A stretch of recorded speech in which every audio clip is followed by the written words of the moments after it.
Boa, galera! É um prazer ter todos vocês mais uma vez conosco.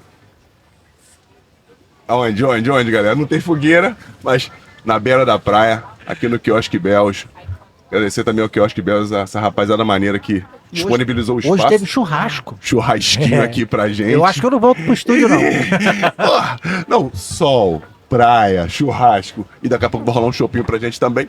Mas vamos ao que interessa aqui, gente. Fazer o que a gente veio fazer aqui na praia. Agradecer a vocês. Pedir que todos se inscrevam no canal. Que compartilhem, deixem seu like. Cliquem no sininho para ativar as notificações. Ó, inscreva-se aqui do lado, sininho, clica. Vai aparecer todas. Clica em todas. Pra gente poder passar para o máximo de pessoas possível esse conteúdo. Que, como eu já falei, sem modéstia alguma, é muito legal, é muito interessante. E tenho certeza que pode tocar você ou alguém que você goste. Então, vamos passar para o máximo de pessoas possível. O máximo de pessoas possível ou possíveis? Possível. O possível é relacionado ao máximo. O máximo de pessoas possível. Sabia que tinha sido jogador, professor de português, esse não. conteúdo, que é muito legal, galera. E sem mais delongas, eu sou o Fernando Santos, capitão do Storycast. Eu, Anselmo Paiva, tenente do podcast Cria de Vilar dos Teles. Cria de Vilar dos Teles. Também tem até um disfarçado agora no cabelo aqui. Não tem mais nada de disfarce, maluco. Tem nada. Tu tem espelho em casa? Dá uma olhada no desastre que tá na tua cabeça aí, dá uma olhada. Rapaz, depois de você, eu já vi que tem jeito. Depois de você, eu vi que tem jeito. Galera, eu tô aqui com um cara que eu tenho um prazer de receber no Storycast. Ele me viu pequenininho, ele me viu começando no futebol. Pequenininho? Surreal, né? É surreal. Isso é humilhante, cara. Ele é um dos precursores em uma das ferramentas que ajudou a mudar o rumo do futebol mundial. Precursores no Brasil. Eu tenho o prazer de receber, moral te dei, tenho o prazer de receber aqui no Storycast meu amigo do Anselmo, nosso grande amigo Marcelo de Souza Xavier, que eu vou falar. Ele tem especialização em futebol, administração esportiva, tecnologia de análise de vínculo e construção de bancos de dados, professor da CBF Academy, um dos primeiros a trabalhar com análise de desempenho no Brasil. Isso eu já falei. Boa tarde, meu irmão. Obrigado, vida massa. Eu que agradeço a vocês a oportunidade de estar aqui. Vem acompanhando o Storycast, né? A gente já se acompanha há algum tempo, mas o Storycast que é um projeto sensacional. E vocês, além de estar fazendo de uma forma sensacional, trazendo para um ambiente como esse aqui, que é a coisa mais fantástica que tem. A gente fica super à vontade. E agradeço vocês aí pela oportunidade de estar aqui trocando essa ideia, batendo esse papo.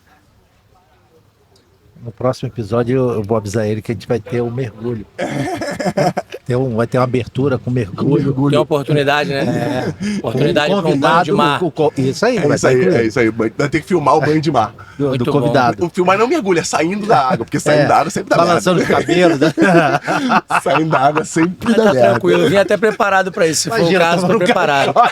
Não, porque mergulhar é maneiro, sair da água que dá merda. Qualquer coisa eu tô preparado já para esse momento hoje. Se for. Gostei. Esse é dos meus, né? Tá sempre pronto. Galera, o Marcelo, ele vai falar isso, mas eu gostaria de dizer. Eu conheci o Marcelo, eu ainda era sub-20 hoje, né? Mas era júnior do Flamengo. Ele começou lá fazendo estágio com... Saudoso não, né? Tá aí ainda, né? Professor Raimundo, Tá firme e forte. Professor Raimundo Nonato, é mestre, né? Em Educação Física na UFRJ ou UERJ? UERJ. Na UERJ. Enfim, o Marcelo chegou lá para fazer estágio, acabou sendo efetivado. E, enfim, é um prazer ver o Marcelo fazer o que faz, da forma que faz, ser um dos precursores nessa ferramenta que ele vai falar pra gente o que é aqui. Compadre, como é que tudo começou? Tudo começou como você falou, né? Lá no Flamengo, na preparação física, na oportunidade que eu tive. Na ocasião era apenas para trabalhar com preparação física, a gente não tinha estágios em outros segmentos. A preparação física era o caminho para você entrar para desenvolver o seu trabalho, o seu aprendizado, e aí você poder, a partir daí, conquistar outros espaços. A análise de desempenho nem existia naquela época da forma como a gente trabalha hoje, nem a ideia, muito menos a área de análise de mercado como evoluiu. E o professor Raimundo, né, como você citou, na qual eu tenho extrema gratidão. Tu era aluno dele? Então, eu fui aluno dele e eu fui o único aluno que questionou uma nota que ele atribuiu numa prova. Eu achei que a minha nota estava errada. Que isso, hein? Caramba. Por magias assim. Esse é E aí o... Saúde, Pô, só um saúde momento. aí até... Saúde, que nossas Saúde. mulheres nunca fiquem viúvas. Amém. Então, Puta que pariu. delícia, né? E o Anselmo nem é de beber, cara. Nem eu. Mas eu tô com uma pedra de sal grosso aqui do churrasco, ficou Eu também presa não. aqui. Aqui. Você tava contando mentira, maluco. Bom, eu sei que não vão editar, que essa parte vai entrar, mas tem que falar a verdade, não tem jeito, né? Porra, Então tá assim, maluco. professor Raimundo, eu fui até a sala dele para questionar uma nota na prova e eu achava que a minha nota tinha que ser melhor. E ele achou extrema Cara, se eu fosse, petulância se da eu minha fosse parte. contestar as notas dos meus professores, Então, mas eu fui porra, tava porque... contestando até hoje. Eu fui porque foi a primeira vez assim que eu tinha tirado uma nota muito baixa, sabe? Foi 4 e alguma coisa. Ele falou, Pô, era ele falou minha regular. Ele falou assim, tranquilo, eu vou corrigir pra você. Aí eu achei bem bacana. Me chamou lá na sala. Quando ele me chamou na sala, eu falei, ei, professor, o que o senhor achou? Ele falou assim, não, corrigi, realmente, sua nota não estava certa. Sabe aquela sensação assim, pô, de De alívio. conforto? Deu menos. Pô, deu menos, deu 3 e pouco, baixou mais, Ele quase... corrigiu ponto e vírgula. Pô, quase 2,3, era 4 e quase 5, virou 3, quase 2. Pô, eu falei assim, eu falei, caramba. E aí, Fernando, já acompanhando futebol, buscando um espaço para estágio, eu fui assistir um jogo no Fla-Barra, que era Fla-Barra, em 98 ainda. Otávio Pinto Guimarães, que era aqueles torneios de final de ano, né, do Sub-20, na época juniores. E aí teve uma briga no meio do jogo, não sei nem se foi você que começou a briga. Que isso? Por que Mas seria tô eu? brincando. Mas teve uma briga generalizada e no meio daquela confusão, eu nem sabia que o professor era o preparador físico do Sub-20. Tu deu uma voadora nele. Não, Pra ele me viu correção. lá e falou assim, pô, tá fazendo o que aqui? Eu falei, pô, tô pedindo uma vaga de estágio no Barra, que era o time que tava jogando contra. Ele falou assim, pô, cara, tem uns estagiários aqui, eu vou liberá-los e tu quer ficar comigo? E foi assim, eu tava no lugar certo, na hora errada, porque a porrada tava comendo, mas ele me convidou. Não é errada pros outros, certa pra E tu. eu tava ali de boa. E ali, logo depois, alguns dias, meu telefone tocou, ele me chamando pra eu começar um estágio. Eu comecei o estágio lá com vocês. A época, pô, só fera, né? Você, Júlio César, Juan, Alessandro, Reinaldo, Lê, Fabiano Cabral, Cássio, Dida, o Rocha, Vitor Simões, Jackson, Cara, uma galera, Rui. o time era, Pô, era um time nervoso. realmente... Jogar contra era difícil e aguentar depois do jogo era mais difícil ainda. Um time realmente de alta periculosidade, como a gente fala, né? Time de alta periculosidade. E ali eu comecei no futebol, né? Comecei tentando entender como era o processo de preparação física. E aí fiquei um período de quase 2 anos como estagiário, que era o período que eu terminava minha graduação. E aí, logo depois eu quando concluí minha graduação, eu fui convidado para ir para o Sub-11. E eu falei, pô, beleza, tô dentro. E aí eu fui subindo categoria por categoria No lá. Flamengo mesmo? No Flamengo. Como preparador físico. Como preparador físico. Eu fui do Sub-11 e cheguei até o 20. Entendeu? E aí foi isso foi de 98 até 2004. Finalzinho de dezembro de 2004 Caramba, eu tu saí. ficou esse tempo todo no Flamengo, cara? Sim. Fiquei 5 anos e um pouquinho, praticamente. Caraca, quando você começou, quando você entrou na faculdade, quando você pensou, eu vou fazer educação física, era pra trabalhar com futebol? Especificamente para trabalhar com futebol. Já pensava no Porque, futebol? assim, o futebol sempre foi, para mim, Tu tentou jogar? tentei, claro. Não como- teve um bom empresário. Né, isso aí. Não conhecia o Anselmo nessa O época. Anselmo não tinha dinheiro de passagem, por isso que ele não virou jogador. Não, na verdade eu tive um senso crítico, uma autocrítica muito boa. É Já mesmo? eu percebi. Tu já fez uma avaliação de Quando eu- desempenho. quando eu percebi- prematura. Acho que eu já tinha começado já algumas coisas nesse sentido. Você viu as tuas Quando eu valências? comecei a comparar, Suas valências não eram eu boas. comigo mesmo, né, ao longo do tempo. E quando eu comecei a comparar os atletas da minha faixa etária e até mais jovens comigo, eu falei assim, pô, não vai dar não. Tu jogava de quê? Lateral, Lateral direito? é direito. Ele tá rindo, tá rindo. Tá rindo? Isso não vale nada. Não, cara. E aí, fudeu. Dando tapa aí na linha de fundo. Pô, como? Não. Você pede um Uber. Ele tentar ir na linha de fundo, beleza. Não era? A pica era marcar o ponto esquerdo. Não era assim, não era assim dessa forma. Isso aí tinha 18, 19 anos. Tô sacanagem com você. Tem um tempinho já passou esses 25 anos, né? Esses 25 anos aí, só que eu Não, comecei. 25 não mais. Né? Mais, Não, 25 no meu não caso mais. tem mais de 30. mais. E assim, e aí eu comecei com essa ideia de, bom, se eu não vou ser atleta de alto nível, que a minha ideia era sempre... Tudo na vida eu quero fazer em alto nível. Tudo. Seja na minha vida profissional, seja na minha vida pessoal, eu procuro fazer o melhor que dá para fazer com as ferramentas que eu tenho. E aí eu falei, bom, eu vou ingressar para a universidade, vou fazer a faculdade de Educação Física para trabalhar com futebol. E eu lembro muito bem que na UERJ não tinha trote, mas tinha um cenário assim onde botava todo mundo numa sala. Falando, o que você está fazendo na faculdade? Qual é a tua ideia de vir para cá? Eu fui o único cara que falou assim, ó, eu entrei para a faculdade porque eu vou trabalhar com futebol, da minha turma, que é uns 60 época. Cara, tu falou uma coisa aí que me lembrou. Eu fiz faculdade de Direito, né? E no primeiro, segundo período, o professor fez exatamente isso daí. E eu fiz uma cagada. Normal. Que ele perguntou assim, exatamente isso aí. E Qual quando tu chegou é? em mim, falou assim, então, e você? Ah, eu tô fazendo Direito, eu tô pensando no magistério. Era para falar magistratura. Aí ele falou, Mas pô, tu não acha que tu tá no lugar errado, não? Tá no lugar errado, vai ser Trocou professor. algumas sílabas, né? Vai ser professor. Algumas sílabas ou letras, mas... Vai ser professor na Mas desculpa. E foi interessante que quando eu antes de tudo isso, eu fazia faculdade de Química Industrial, né? Passei com 15 anos Caramba, mudou bastante, hein? para Federal, para Engenharia Química. Com 16 eu fui para UF, para fazer Química Industrial. E aí eu ia pra faculdade só para jogar pelo time da faculdade, basicamente. Ficava jogando lá em Niterói. É mesmo? Né? A gente tinha um time, né? Que era um time que se destacou, porque só ganhava Engenharia e Direito. Então a gente montou um time na Química, a gente começou a ganhar os campeonatos, participar, ser convidado. E tinha um time para jogar Universiades, que são as Olimpíadas Universitárias. A gente começou a treinar. A UF tinha um convênio com Cabo Verde e Angola, com as universidades de Cabo Verde e Angola à época. A gente começava a treinar todo mundo e era bem bacana o espaço. E aí quando eu tinha 16 para 17, algumas pessoas falavam, pô, por que você não tenta? Se você não tentar agora, você não vai conseguir o teu espaço para se tornar um atleta profissional. Quando eu fui tentar, dos 16 para 17 até os 19, nesse Inter, o que aconteceu? Eu fui vislumbrando e visualizando quais cenários. Você acha que eu cheguei já nos principais clubes para fazer um teste? Não. Não. Cenários onde a gente chegava num clube e não tinha água para tomar banho quando acabava o treino, não tinha como tomar um café da manhã, o local de acesso pro treino era difícil pra caramba. Eu fiquei pensando, pô, não tá fácil aqui não.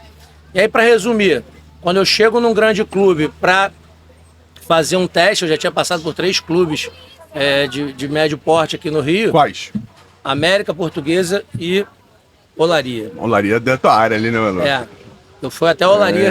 Bom, tem alguns episódios até interessantes que seria um podcast interessante comentar só de Olaria. Porra. E aí, o que acontece? Aí, Olaria, né, quando eu passo por ali, surge uma oportunidade de fazer uma avaliação no Vasco. E eu já tinha 19 anos, seria praticamente o último ano de juniores. E aí o Maricá tinha 17, já tinha convocação em seleção nacional, já estava jogando no principal. Quando eu olhei aquilo ali, o seu Saldanha, à época, virou para mim e falou, você tem certeza que você quer treinar? Tipo, você tem certeza que quer fazer avaliação? Eu falei, pô, não precisa me inscrever não. Agradeci ele, apertei a mão, fechei a porta, saí dali, eu já saí com aquilo na mente. Vou fazer a faculdade de Educação Física, eu vou trabalhar com futebol, vou viver o futebol. E aí eu cheguei pro meu pai e falei assim, pai, eu vou largar a Química e eu vou viver o futebol. Te bateu? Assim, não, ele falou assim, vai viver o futebol? Assim, eu vou fazer Educação Física, meu pai, não vou montar uma academia para tu não. Eu falei, não é academia, eu vou viver futebol. E aí logo no primeiro período, eu já comecei a estagiar. Já tive a oportunidade de ser visto com o uniforme da faculdade. Por isso que é tão importante a gente valorizar, né? Ter uma identidade visual. Se você está num clube, você está com uma marca, você está numa instituição. Eu fui visto no metrô com o uniforme da UERJ. E aí com aquele uniforme já recebi um convite, né? Já que eu era um estudante de Educação Física, para fazer um estágio num clube. E desse pequeno estágio, que era uma escolinha de futebol, eu passar para fazer estágio no Flamengo com o professor Raimundo. Então foi tudo muito rápido, foi coisa de poucos meses. E aí eu chego ao Flamengo com a minha experiência de vivenciar ali aquilo que aqueles atletas estavam passando há um ano ou 2 anos atrás, só que no outro cenário, entendeu? Tipo assim, era sub-20 e eu tinha 21 anos. Então eu tinha praticamente a mesma idade da rapaziada. E por isso que a gente estabeleceu uma relação tão fácil naquela época, que tudo aquilo que vocês viviam fora do clube, de certa forma eu vivia também. Tudo que fazia parte do cotidiano dessa galera também era meu cotidiano. Por isso que então, tu ia com a gente, pô. Nem sempre. Nem sempre. Nem sempre, né, mas. Nem sempre, mas algumas vezes eu encontrei vocês em alguns lugares. E aí, sabe como é que era, cara? Tapa-olho de pirata, você tá chegando pra cá, aqui eu não tô vendo nada. E vida que segue. Não, mas Porque a vida... aquele time, onde é que tu fosse, tu ia encontrar um. Qualquer lugar tinha alguém conhecido, né? Onde tu fosse, naquela época não tinha telefone. Não Não tinha WhatsApp, não tinha nada. Tinha, telefone tinha, mas não tinha telefone com câmera. Aí tinha uma questão interessante que era assim, cara. Cada um cuidava de si e ninguém estava ali para prejudicar ninguém. Então, um olhava para o outro, tinha um compromisso, entendeu? Um compromisso moral. Meu irmão, eu tô vivendo aqui esse momento, mas amanhã eu vou fazer meu melhor aqui, e tanto é que os resultados mostram isso aí. A performance mostra isso. A performance de todos mostra aqueles. isso, que todo mundo conseguiu alcançar alto nível aí. Porra, que bom, que bom. Porra, e você ficou no Flamengo até 2004, de lá recebeu uma proposta para outro lugar, ou você saiu mesmo do clube, foi desligado? Então, foi interessante porque em 2004 eu estava no Sub-17, treinador era Adílio.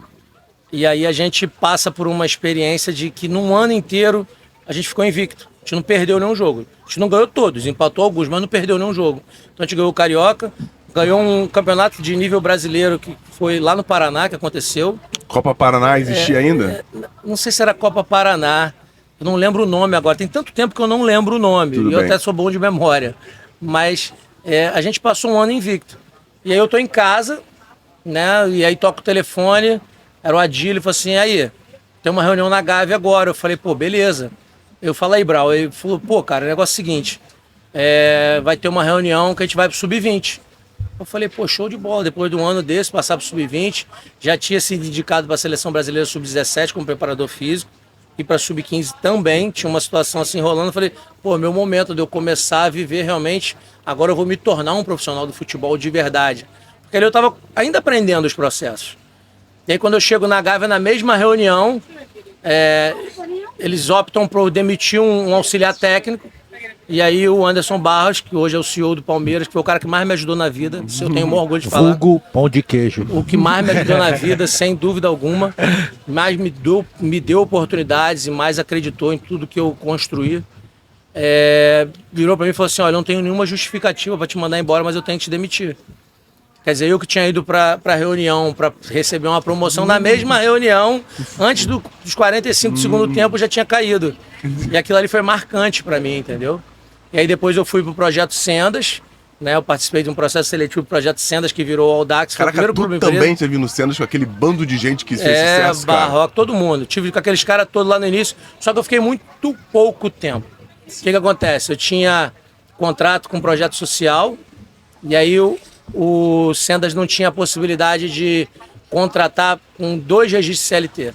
Entendi. E aí a chefe do RH falou assim, a gente não vai poder te contratar porque você tem registro CLT e outra instituição. Eu falei assim, mas está autorizado pelo Brunoro. O Carlos Brunoro era o gerente, né? Era o CEO lá. E aí ele virou e falou assim, mas ele manda lá no futebol, quem manda na empresa sou eu e você não vai ficar aqui. Eu falei, tudo bem. Tentei reverter conversando, não deu. Depois fui pro Bangu. Time grande. Fui pro Bangu, que eu sabia que tu ia gostar dessa, para ajudar o Carlinhos, né, Carlos Eduardo Parreira, que foi meu estagiário lá no Flamengo, que ele estava no Sub-17 e 15. Eu falei, cara, eu pego uma categoria e te ajudo aqui. Fiquei uns 3 meses lá no Bangu, que foi uma experiência fantástica para mim. A experiência de ter convivido com o Marinho, então, foi sensacional. Assim, eu falo isso sempre, o Marinho passava nos sacolões da região ali da Zona Oeste toda, ia catando fruta para dar para os moleques tomar de café da manhã. Então tem coisas que a gente vive no futebol que ninguém sabe, né, cara? Quando tu vê um exemplo desse de vida, de humanidade, tu fala assim, pô, futebol vai muito além de jogar, ganhar, vencer e ter glamour e estar. Tem ensinamento, é coisa de vida mesmo. E aquilo mexeu muito comigo. E aí depois passou aquele processo, algumas coisas foram acontecendo. Recebi um convite para trabalhar na área de preparação física, mas na polícia. E aí quando eu vou para essa área, de repente eu recebo um convite para ir para a área de tecnologia. Os meus serviços prestados. Sim. E eu vou para a área de tecnologia sem conhecer praticamente nada de tecnologia. Eu conhecia como mandava um e-mail e fazia algumas coisinhas no Excel, planilha. E eu fui para lá para, tipo assim, aprender tecnologia. E lá eu aprendi o que aquela tecnologia fazia e como eu poderia levar aquilo ali e ingressar com aquelas tecnologias para o futebol. Qual seria a Na tecnologia? Na verdade, um conceito, como você falou no início, né, de análise de vínculo e bancos de dados. Então, assim, ferramentas que eram ferramentas investigativas, na área de segurança pública, principalmente, né? e na área de análise de fraude, etc. E eu comecei a pensar, bom, se eles investigam todo esse processo aqui, dá para investigar todo o processo, desde que o atleta chega na categoria de base, chega até o profissional. Tudo que é ofertado a ele, tudo que acontece em diversos segmentos, na área médica, na área de nutrição, da área de saúde de uma forma geral, odontologia, psicologia, a preparação física, os treinamentos, os jogos, dá para a gente contemplar aqui numa plataforma. Então eu organizei uma plataforma que era gerida via web, com banco de dados. A gente desenvolveu esse banco de dados em conjunto com mais de 20 profissionais durante 2 anos lá dentro do Botafogo. E antes de levar esse projeto para ele acontecer, eu apresentei esse projeto para o Altamiro Bottino, né, hoje coordenador científico do Cuiabá, e aguardei a chegada do novo gerente do Botafogo, que à época acabou se tornando o Anderson Barros. Aí quando ele chega lá, ele falou assim, Marcelo aqui vai ter minha voz, podem abrir as portas aqui para ele, e começa a desenvolver isso junto com ele. Ficou 2 anos desenvolvendo, levou esse projeto para a CBF. 2 anos só desenvolvendo o projeto. Desenvolvendo. E aí chegou um ponto da gente ter esse projeto desenvolvido, aclarado. Quando eu falo de ferramentas hoje, as ferramentas que a gente utilizou à época foram as ferramentas I2. Isso é que ano? Isso 2006 a 2008. 2006, 2008. E isso. O que a ferramenta fazia? Então, na verdade, era um grande banco de dados que tinha uma interface fácil, amigável, onde todos os profissionais iam registrando tudo que acontecia em cada setor e depois a gente tinha como diagramar, desenhar uma barra temporal do atleta e tudo que aconteceu ao longo do tempo com ele, fazer consultas, pesquisas. Isso de todas as categorias ou só do profissional? Do clube inteiro. Do clube inteiro. Porque uma vez que você modula para um atleta, você pode modular para o clube inteiro, você faz um N ali. E tem diferença que às vezes os processos para a categoria de base tem registro diferente do que o processo do profissional. Às vezes até por questão estrutural, porque um tem, outro não tem, entendeu? Mas não tinha dificuldade nenhuma nesse sentido. E o grande lance foi que o pessoal todo abraçou a ideia. Dá um exemplo para a galera que está vendo a gente, Marcelo. O que fazia? O que a ferramenta ela fazia? Na prática. Ela sei lá, a quantidade de suplementação que aquele atleta recebeu, quantos treinos ela fez, o quanto ele evoluiu de massa magra, o quanto ele cresceu, então, como que era tudo isso, vou dar um exemplo. Quando isso, você, por exemplo, você falou de massa magra, por exemplo, né? Relação de percentual de gordura, massa magra, etc. Toda vez que eu abri a ficha do atleta, eu já tinha lá atualizado os dados mais recentes dele. De que forma? O fisiologista foi lá, fez uma avaliação de percentual de gordura. Foi lá e cadastrou. Só que quando eu abro o banco de dados, tem uma página que é a folha do atleta, a folha de dados dele. Ali já tem nome, total de jogos que vai contabilizando, total de minutos que participou, percentual de gordura atual, jogos onde ele atuou como titular, tudo num ambiente só. Só que isso preenchido por diversos profissionais. E não era uma coisa que tinha uma pessoa que ficar ali, né, manuseando e fazendo, todo mundo fazendo a sua parte de registrar o seu trabalho, dava um volume de tudo que acontecia com o atleta. Aí o que começou a acontecer? A gente começou a avançar para dentro do departamento de futebol, até o ponto de conseguir fazer um processo onde até o departamento jurídico tinha um espaço que era um espaço reservado, ou seja, com informações sigilosas. Então tinha dentro daquele ambiente a possibilidade de fazer um registro de contrato ali e só teria acesso àqueles dados o diretor executivo, o departamento jurídico, os advogados, etc. O preparador físico não ia saber quanto era o salário do atleta, mas não teria problema nenhum, por exemplo, o advogado saber qual é o percentual de gordura do atleta. Isso não muda nada significativamente. Depende, se ele for X9 e quiser sacanear o atleta, ele fala não, na beleza, mas, tá gordo. Mas a ideia em si... Tô de sacanagem. A ideia em si era você criar um ambiente onde todos poderiam colocar os seus dados, de forma sigilosa ou não, e era apresentado às áreas competentes. E o diretor executivo tendo acesso por cima de tudo, visualizando todas as áreas. É como se tudo estivesse debaixo do guarda-chuva dele, ele ali conseguindo visualizar toda essa estrutura. Entendeu? E aí as ferramentas que a gente usou da I2 foram a Analytics Notebook e o iBase. Hoje quem comercializa essas ferramentas é a IBM. A IBM comprou essa empresa e hoje ela comercializa isso no Brasil. Só que mais nenhum clube desenvolveu. A gente desenvolveu durante 2 anos, implementou no Botafogo, captamos recurso à época. À época captamos cerca de R$2 milhões de investimento da área privada. E aí depois disso, com a mudança de diretoria, com a mudança de comando do clube, os processos não foram continuados. Mas a gente chegou a levar para a seleção brasileira, chegou a apresentar o professor Mano Menezes à época. E aí, ao passo que ele acabou também saindo da seleção, a coisa não chegou a evoluir. A gente chegou a levar, inclusive, outras ferramentas que a gente desenvolveu. Dentro do próprio Botafogo, e aí tem um amigo botafoguense aqui que vai gostar dessa história, dentro do próprio Botafogo a gente desenvolveu uma ferramenta chamada Stat DNA, onde a gente fazia as estatísticas, a gente começou, aí que eu comecei de verdade a trabalhar com a tecnologia mais aplicada à parte de desempenho. Porque todo mundo faz um scout, ou seja, o registro de quantas ações fez, né? Fez 20 passes, fez 20 chutes, fez 10 desarmes, etc. Só que assim, como isso aconteceu? Então, ao invés de ser só uma tabela de dados, a gente fazia a referência do dado com o vídeo. Então, antes isso era feito numa tabela com hiperlink no Excel, depois passou a ser feito na web, com a plataforma onde você fazia a consulta por intervalo de tempo e etc. E aí tem vários treinadores que eu trabalhei que foram fundamentais para que isso chegasse no nível como está hoje. A gente começou com esse processo do Stat DNA lá com o Jason. Vocês foram o primeiro a começar Sim, com isso? sim. Os primeiros no Brasil? Sim. Já existiu o iScout? Não. Inclusive o iScout, quando chega ao Brasil, o primeiro que foi procurado fui eu. Porque eu já estava me destacando no Senado de apresentar no Futecom, né, no SoccerX. Vários eventos já estavam me convidando para apresentar o trabalho. Então quando eu falei que tu era o precursor, não exagerei não. Não, e não tem por que ter falsa modéstia, né? Não, claro que não, porque, pô. assim, é verdade. É teu não. Entendeu? Achei que tava te dando uma moral por mim mesmo. Não. Mentira. Achei que eu tava mentindo. A questão, Ainda bem que não, pô. A questão é que a gente começa a fazer isso, mas de uma forma muito simples, entendeu? E mostrando às pessoas como estava sendo feito. Porque eu nunca tive a pretensão de olhar para algo e falar assim, bom, eu vou usar isso aqui para me garantir profissionalmente. Que tem muita gente que às vezes acha que tem um feudo ali dentro do departamento de futebol e como ele manipula e gere os dados, ele pode constituir aquilo ali a seu favor. O que eu passei a fazer? Eu passei a fazer registro dos meus processos e comecei a buscar pessoas pares dentro da comissão técnica para compartilhar aquelas ideias.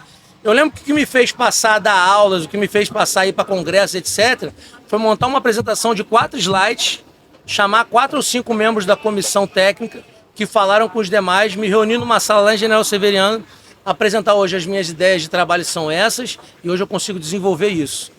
Foram 4 slides. Dali veio uma série de sugestões, críticas, elogios. Dali eu comecei a pensar numa didática. Eu já tinha trabalhado nessa empresa de TI com a parte de treinamento, ensinando como usar software.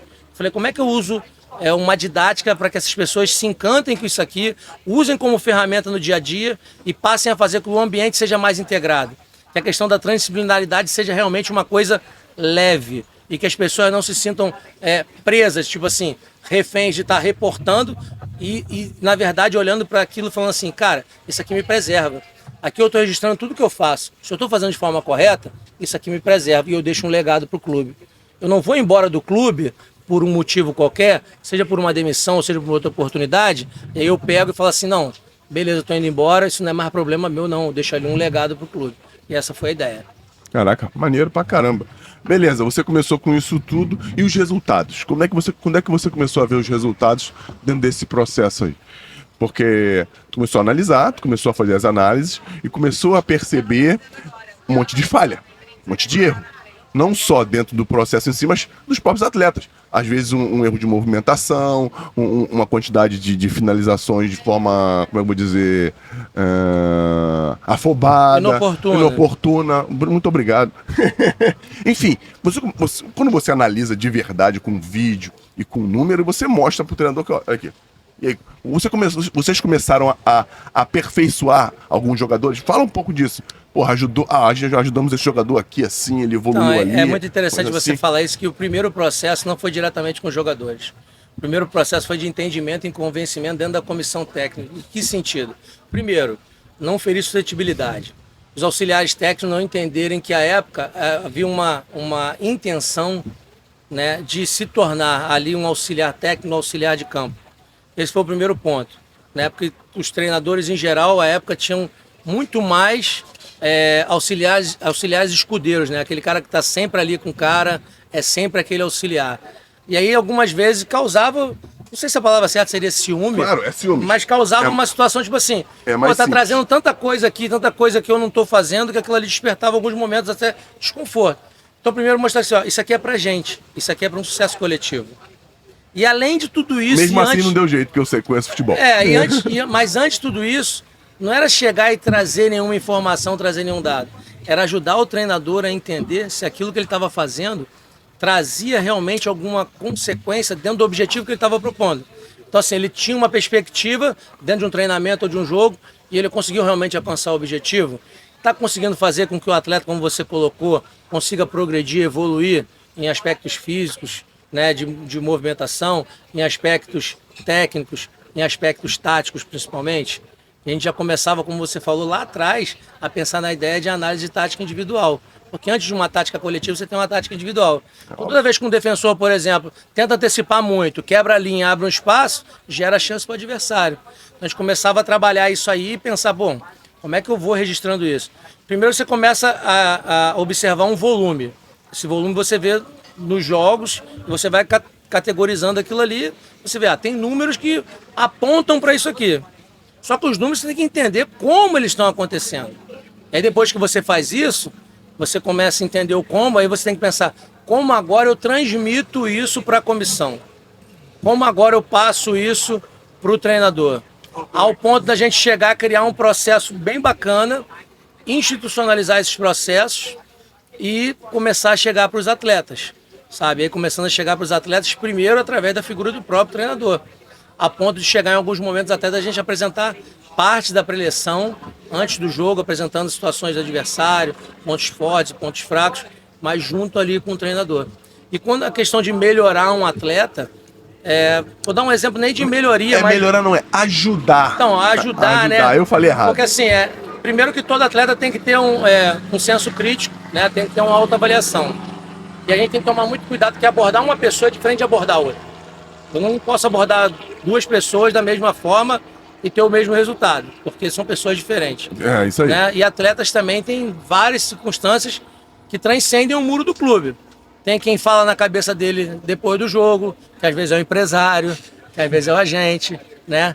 Tem quem está ali o tempo todo do lado dele questionando algumas coisas para que ele dê resultados mais imediatos e não entende o processo que está acontecendo. Então, assim, várias situações aconteceram que são legais. Eu estava comentando contigo antes da gente começar aqui, a questão do Elkson, por exemplo. Um estudo de finalizações de um dos campeonatos brasileiros mostrou que o Elkson foi o atleta que mais finalizou. Um estudo feito por vocês. Feito por nós. E aí, olhando assim, fala assim, é o cara que mais finaliza. E obviamente você vai pensar assim, se ele é o mais finaliza, ele vai ter chance de ser o artilheiro. Mas ele não estava muito perto da artilharia. O artilheiro naquele campeonato foi o Fred. Com quantos gols à frente dele? Sabe, imagina? 40% a mais. Não vou dizer os números não, 40% mas é bom. É um bom número, é bom, né? É melhor sair pelo percentual. Não, morra, espetacular. E aí a gente começa a identificar o quê?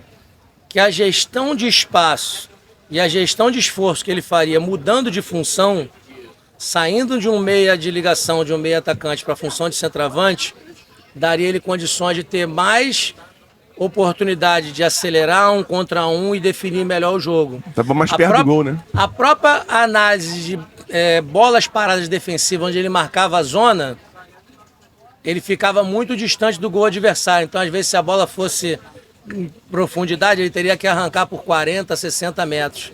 É uma progressão muito grande. Diferente se ele tivesse já na linha central como rebote ali, como alguém para fazer o arrasto. Porra, entendi. E dessa forma vocês mudaram, ele mudou de posição, o treinador na época mudou a posição? O treinador na época, o Oswaldo Oliveira mudou a posição dele, e aí depois ele acabou, além de tendo boa performance, gerando um negócio interessante pro Botafogo.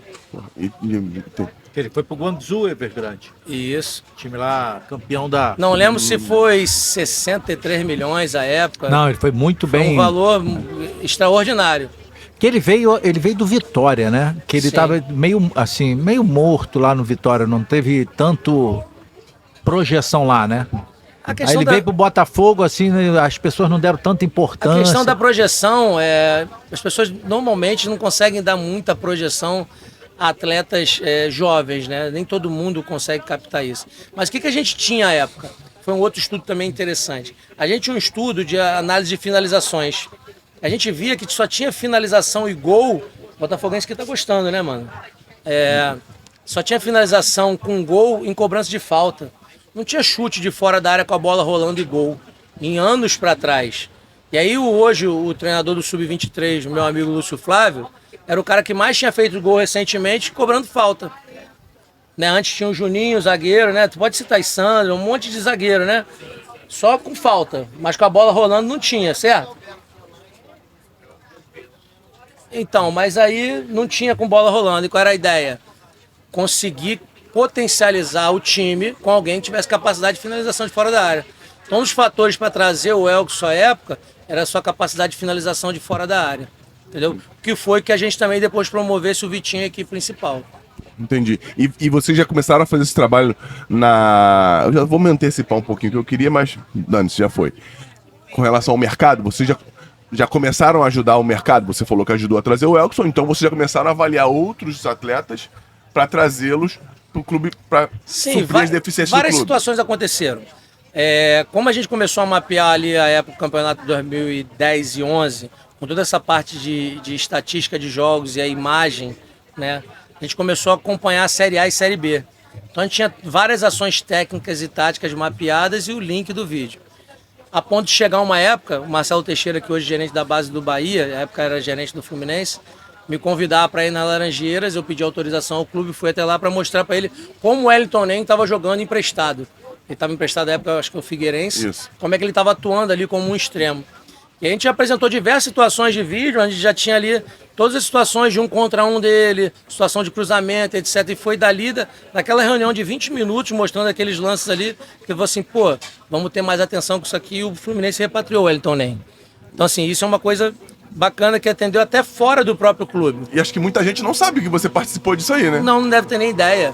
Tipo assim, porque eu não trabalhei no Fluminense, né? Então, assim, isso... Ou ainda não trabalhei no Fluminense. Acho melhor, né? Ainda. Acho melhor usar o ainda, né? É isso aí. Ou aí. ainda não trabalhei no Fluminense. E aí, isso aconteceu e foi bastante significativo. E já pro próprio Botafogo, tinha uma situação bem legal. Que, assim, eu fui ganhando muita oportunidade. Eu vou usar a palavra oportunidade porque, assim, eu aproveitei. E se não tivesse aproveitado, talvez não fosse oportunidade. Eu teria usado uma outra palavra aqui. O Botafogo, à época, não tinha uma receita constante. Então, o que o Botafogo precisava fazer? Fundos de investimento. Ele pegava um atleta, o valor do atleta, dividia em cotas e vendia um percentual. O Fernando vai comprar 20% do Elkson, o Anselmo vai comprar 30% e aí ficam com 50% do Elkson. E teve nessa mesma época aí, teve as cestas, que o pessoal fazia cestas e dividia em cotas. Então, aí essas cotas, ao passo que isso foi acontecendo, eu comecei a ser convidado para ir para essas reuniões com esses investidores para apresentar a performance desses atletas e responder questionamentos dele. Por que vale a pena eu investir X milhões nesse atleta versus esse outro aqui? Entendeu? Por que eu compro uma fatia dessa cesta ao invés de eu investir em outro atleta de outro clube? Então eu comecei a viver isso aí, já vivendo esse apoio na área de mercado. Mas a época quando isso começou, a ideia era trabalhar só com desempenho da equipe principal do Botafogo. Só que a gente foi abrindo o leque, né? Foi abrindo o leque, foi aproximando pessoas, foi trazendo outras pessoas para formar dentro do processo. Muita gente foi formada lá dentro desse processo. Hoje estão atuando em alguns clubes. O próprio Gabriel Oliveira, hoje, que é o chefe do departamento de análise de desempenho do Fluminense, começou com a gente lá estagiando, né? E hoje está lá à frente do processo do Fluminense. Você vê aí o nível do trabalho que está acontecendo. É óbvio que tem toda a condição, né, de todo o trabalho que está sendo feito desde o Paulo Angione, Fernando Diniz, mas com apoio também do departamento de análise de desempenho lá. E a gente veio atuando em diversos segmentos, atendendo a comissão técnica, né, que era o primeiro passo, atender o treinador e a comissão técnica, oportunizar os atletas uma capacidade de desenvolvimento mais personificado, né, trabalhar diretamente com os atletas e atender o clube no conceito de que qual era a perspectiva de aumentar o termo que a gente usa hoje, evaluation, o valor de mercado do atleta, a partir de uma boa apresentação de conteúdo, dele se conhecer, dele melhorar as suas potencialidades. A gente começou a construir isso aí. E a coisa fluiu muito bem. Você pegou a época lá que estava o Sidorf, né? Sim. E até é interessante, porque assim, quando a gente faz a avaliação de desempenho para contratação, né, a gente avalia vários aspectos. A gente avalia também as questões físicas, às vezes nem tendo dados. Vou dizer assim, nem tendo dados tão específicos, que dados a gente tem. E assim, a gente faz muito mais uma avaliação tática das funções que aquele atleta desempenha em campo, porque às vezes o atleta tem até mais de uma posição, né? Ele consegue atuar em mais de uma posição, as funções ofensivas e defensivas, e a gente começa a olhar o cenário de que forma? O externo olha para aquilo ali e pensa assim, não, é um atleta que vem para fazer marketing, para vender camisa, para encher estádio. E a gente já entendia que não seria desta forma. Porém, já com alerta. Com a faixa etária que ele já se encontrava, era natural que houvesse um declínio dos níveis de força. Entendeu? Então era natural que você pensasse assim, esse atleta não é mais aquele atleta que você conheceu na época áurea, né? Seja do Milan, seja de diversos outros clubes. Mas é um atleta que tem uma competência técnica e uma compreensão do que é o jogo muito forte. Então eu lembro que o relatório tinha até um item, que era a parte de avaliação física, onde ter atenção sobre a capacidade física dele, dar a ele ou não a condição de desempenhar as mesmas funções que desempenhava anteriormente. Ou seja, pensando até em usá-lo numa outra função. Isso feito por você? Isso. Só que com apoio da área de fisiologia e preparação física. Que era o Altamiro Bottino. Altamiro, né? Que foi o Altamiro, uma vez conversando comigo lá no Botafogo, ele falou que o cara era um monstro. Que ele teve que mudar todos os processos, porque você tinha volume muscular até 10, né? Percentual de gordura, um exemplo, até X. Assim. Ele passou tudo. Um exemplo, se fosse botar lá, o volume muscular dele batia 12. O Altamiro, o máximo era 10, batia 12. O Altamiro, tecnicamente, é a minha maior referência dentro dos profissionais do futebol brasileiro. Talvez mundial, porque né, os outros eu só não conheço. Aquilo, né? Ele é aficionado, apaixonado, dedicado, e ele tem uma coisa que é muito especial, que é assim, ele compartilha tudo que ele tem. Ele não tem aquela coisa do poder tá na minha mão porque eu sei isso aqui.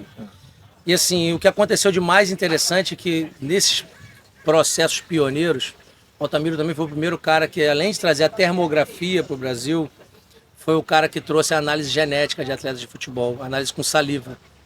Então, quando ele faz a análise do Seedorf, dentro do elenco todo, em termos de aptidão física, genética, o Seedorf era o que tinha disparado a maior capacidade genética para ser um atleta de futebol. Então, aquilo ali já era um fator de falar assim, você pode botar que o cara é pau de dar em doido, entendeu? Esse teste é direcionado para atleta profissional de futebol. Isso. Pô, isso é fodido, hein? Isso. E aí assim, a gente não avançou muito porque inicialmente era uma coisa muito cara, tinha que ser feito com parceria. Foi feito parceria com a Universidade Unirio, né? Com o professor Luiz Cameron, professor doutor, né? Pós-doutor Luiz Cameron, que tem que ser um gênio para desenvolver essas coisas, os caras são extraterrestres. E aí a gente começa a fazer isso aí, só que qual era a minha ideia já naquela época? Pô, se eu vou hoje fazer uma análise, né? Pode ser de dermatografia, que é a questão da digital, uma análise de saliva, qualquer análise genética que seja, eu posso observar ali, antes do menino ou da menina passar por um processo seletivo, já saber se tem predisposição ou não ao esporte. E que nível de predisposição é esse? Se é mais direcionado à parte física, se é mais direcionado à parte de compreensão, né?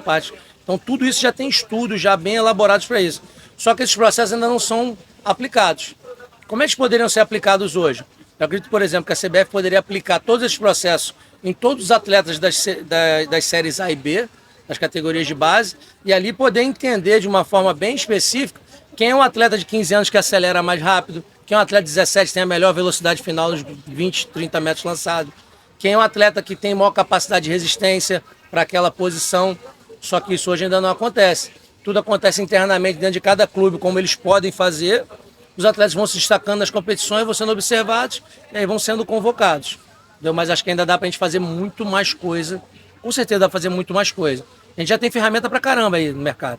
Cara, mas do jeito que as coisas andam, os clubes ficando um pouco mais ricos, o clube vai fazer essa direção. O clube vai tomar essa direção. Alguns clubes tomam essa mesma direção.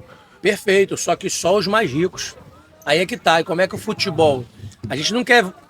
Eu acho que a gente não quer viver o que viveu ou vive Espanha, tendo Real Madrid e Barcelona disputando tudo o tempo todo há anos e anos. Mas isso está fora do nosso controle. Sim, só que se eu penso em produzir um futebol mais competitivo, se eu penso em fazer com que o futebol brasileiro continue sendo futebol de destaque, da elite, N vezes campeão, vou usar o N vezes campeão, eu preciso fazer com que o futebol como um todo cresça. Senão só vai crescer onde tiver poder aquisitivo. Concordo, está crescendo, mas indiscutível que alguns vão sair na frente de outros, como a gente está vendo. Com certeza. Hoje, os últimos 5 anos, 5 ou mais, tem uma hegemonia de alguns clubes aí que vai durar, acho que durante um tempinho ainda. Pode ser que uma coisa ou outra aconteça, Mas é interessante que, assim, hoje você vê uma hegemonia no alto da tabela. Os primeiros lugares, Verdade. né, nas finais. Mas hoje, a busca pela hegemonia não está só no alto da tabela, está na manutenção da Série A. Então os clubes, mesmo com menor investimento, estão investindo em quê? Em processos. Em processos contínuos. Não é fazer um bom processo, aquilo ali acabar quando mudar uma presidência ou quando mudar um diretor, não. E aí, quem é o maior responsável por esses processos? É o profissional, é o recurso humano. Então, quando a gente fala aqui em tecnologia, é muito bacana a gente falar, mas nada vai substituir o recurso humano. Então, assim, eu citei alguns profissionais aqui, falei, tem outros também que eu trabalhei e trabalho, que são extraordinários. E são eles que ajudam, além de desenvolver essas tecnologias, fazer que cada um entenda como é que esse processo interliga as pessoas, como é que esse processo faz a marca de um clube ser mais forte, como é que esse processo faz o valor de um atleta ser mais significativo, mais interessante. E a gente começa a construir isso aí. E aí você vê que tem alguns clubes que já estão há muito tempo na Série A e poucas vezes descem para a Série B ou poucas vezes desceram. E tem outros com mais frequência, entre indas e vindas de Série A e B. E aí você vê as questões não só de gestão, mas as questões financeiras. E aí tem uma série de fatores, entendeu? Perfeito. Você falou do Oswaldo aí, fala umas resenhas aí do Oswaldo, eu li aqui. Não é nem com relação ao trabalho, com relação a algumas coisas pitorescas, que eu já aprendi com a Cíntia Chagas, que pitoresco é o quê? É o que merece ser contado. Essa eu aprendi no Instagram. Pitoresco. Então, Oswaldo, Joel, do Paulo, trabalhou com o Jair, com o Barroca, que são caras da nova geração que fazem um trabalho maravilhoso. Paulo tá falando Paulo Autuori, né? Paulo Autuori. Cara, você citou aí 5 caras que pra mim são top. Se tivesse que fazer um top 5 dos que eu trabalhei, com certeza são esses aí. Sabe, com todo respeito aos demais, e são esses aí. O Joel, por exemplo, foi o que eu trabalhei, né, inicialmente, já no ano de 2010. Foi o primeiro? Então, o Joel ele é significativo para a mudança de alguns paradigmas na área de análise de desempenho. Por quê? Quando eu falei para você assim, a gente tinha uma tabela onde a gente tinha lá o vídeo, né, o número, teve 4 escanteios no jogo. Clica no número 4, abre ali o vídeo. Aí aparece lá os 4 escanteios. Pô, uau, dá para ver em qualquer lugar, coisa e tal. Aí na minha cabeça, o que eu fiz? Não, vou botar tudo na web. Na hora que ele fala tal, eu for lá, consulto o jogo tal. Pá, abro aqui, aí ele tá lá sentado, olhando, falando, Marcelo, eu quero ver os escanteios dos últimos 4 jogos, ou dos últimos 5 jogos. Falei, valeu, professor, beleza, liguei a TV, pá. Quando eu conecto, o que acontece? Cai o sinal da internet. Aí eu comecei a suar, ele tá com algum problema? Eu falei, não, tá tudo de boa, firme, né? Tá tudo de boa. Pá. Nada, sem sinal da internet. Eu não tinha baixado os arquivos para minha máquina. Eu dei um mole. Eu não tava com aquilo fisicamente na máquina, eu tava só na nuvem, né? E aquilo ali me deu a sensação seguinte, cara, eu tenho que ter uma ferramenta onde eu consiga baixar também, ter local, quando eu for fazer uma apresentação. Então, aquele foi o primeiro momento, quando ele arremessa a chuteira na minha direção, tipo, sai da minha frente, só volta se estiver funcionando, que eu falei assim, cara, tem que ter mais uma forma de apresentar esse conteúdo. Ele destacou a chuteira? Tacou a 45 ou 6, desse tamanho assim, só que ele não pegou. Ele destacou a chuteira, só volta quando estiver funcionando. Só volta quando estiver funcionando, ele não pegou. Aí eu falei assim, pá.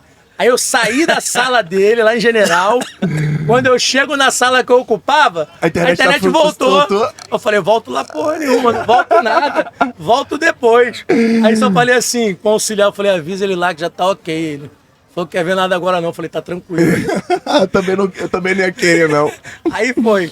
E essa foi uma história assim que é bem interessante.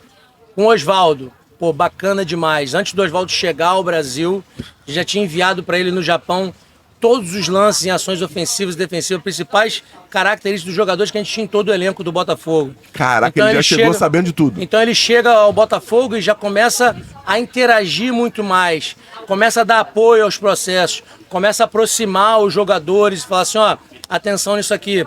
Começamos a criar não um glossário, mas uma forma de comunicar aos jogadores que a gente tinha ali ações que a gente queria manter. De que forma? A gente queria que aquilo acontecesse todo jogo. Então a gente criou ali um vocabulário nosso, né? Por exemplo, jogo apoiado pelo lado do campo, superioridade numérica. Toda vez que aquilo ali acontecesse, a gente juntava num vídeo e apresentava antes do jogo. Então, sempre trabalhando com reforço positivo. Entendi. E tudo aquilo que acontecia no jogo, que era uma falha, como a gente construía um treinamento a partir daquilo ali. E sempre trazendo a gente para debater aquilo ali. O Oswaldo foi o cara que, assim... Pô, mais agregador. Pô, mais agregou, sabe? E trouxe aquilo ali de uma forma muito significativa para que todo mundo pudesse aproveitar aquele processo.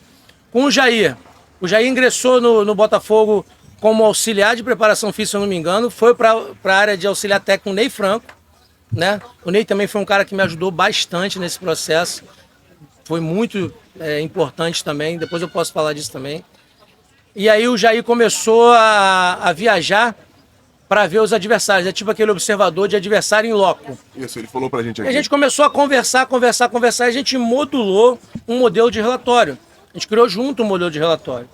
E eu lembro a época que a gente começou a compartilhar um ambiente que a gente chamava de masmorra. General Severiano tem um corredor entre os quartos e o que hoje é a sala de imprensa, que a gente construiu uma sala de imprensa através daquele recurso que a gente levou para o clube.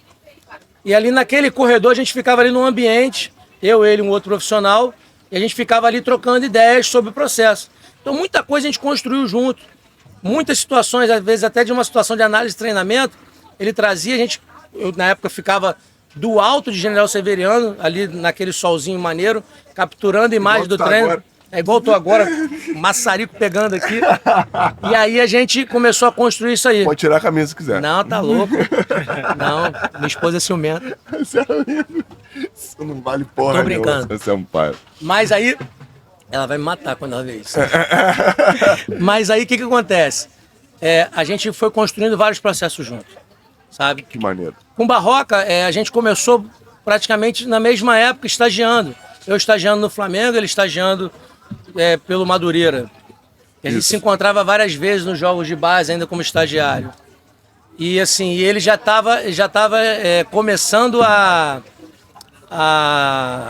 se envolver com a área de treinador com o time da UFRJ, que ele era da UFRJ. Isso. E aí o que acontece? Eu jogava pelo time da UERJ, ele não jogava.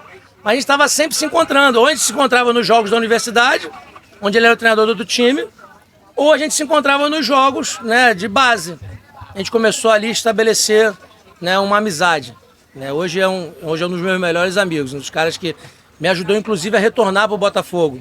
Quando os irmãos Moreira Salles vêm com a ideia de fazer a aquisição do Botafogo para virar uma SAF, eles começaram a consultar diversos profissionais para ver quem seria o profissional para desenvolver um processo de análise de mercado para o clube.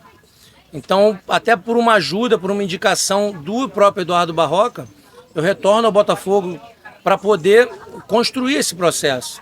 E aí eu pego e volto a régua da barra temporal 10 anos para trás e estudo todos os processos que aconteceram no Botafogo de contratação, para mostrar desde a época que eu tinha chegado lá em 2010, tudo o que aconteceu e qual foi o resultado final daquilo.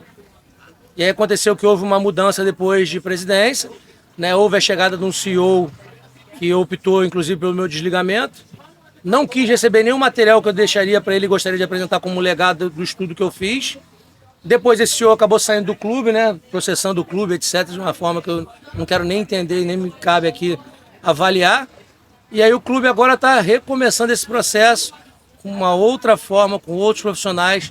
Mas assim, todo o conteúdo que a gente, durante quase 2 anos, avaliou, que seria para entregar no momento oportuno, quando o dinheiro chegasse, aquilo ficou comigo, está comigo. E lógico que eu apresentei internamente a todos que a época cabia. Gerência, treinador, diretoria executiva. Será que alguém do Botafogo hoje sabe que você tem isso tudo? Sabe, porque já foi comunicado, inclusive, por pessoas externas ao clube. Né? Eu tenho certeza que sabe. Por quê? Porque toda vez que a gente tinha... O Botafogo sempre teve uma relação política muito forte dentro do clube. Né? A gente sempre teve os cardeais, né, que tiveram uma relação muito forte de política dentro do clube. Então, muitas vezes, toda vez que alguém queria implementar alguma coisa ou trazer alguma ideia, as pessoas chegavam e pediam uma oportunidade de apresentar a sua ideia ali sobre a área de análise mesmo, de investimento, tecnologia. Eu sempre era convidado a receber essas pessoas e participar das reuniões. A ponto de chegar numa reunião e um grupo, que seria um grupo de sócios do Botafogo, pessoas envolvidas com beneméritos, etc., queriam saber assim, Marcelo Xavier, Se hoje a gente entregar na sua mão 80 milhões de reais, 100 milhões de reais ou 120 milhões de reais, que lugar na tabela de classificação do Campeonato Brasileiro Série A o Botafogo pode ficar? Eu falei, depende. Porra, Depende do processo. Você contratar um atleta e não pagar isso, você contrata dois, fizer aquilo. Então você tem que ter uma lógica processual nisso. E aí eu criei uma lógica processual dentro de uma condição realista, otimista e pessimista de investimento. Porra, mas é muita responsabilidade. Não dá pra ter essa análise, né, não, doido? É porque isso tudo, o analista de desempenho, essas informações, enriquece para tomada de decisão, Sim. né? E aí você minimiza os erros, né? Eu acho que a chance de risco. É. Porque risco sempre vai haver. Sempre vai haver. Mas você tenta diminuir o risco, entendeu? Você diminui o risco. Eu acho que não diminui.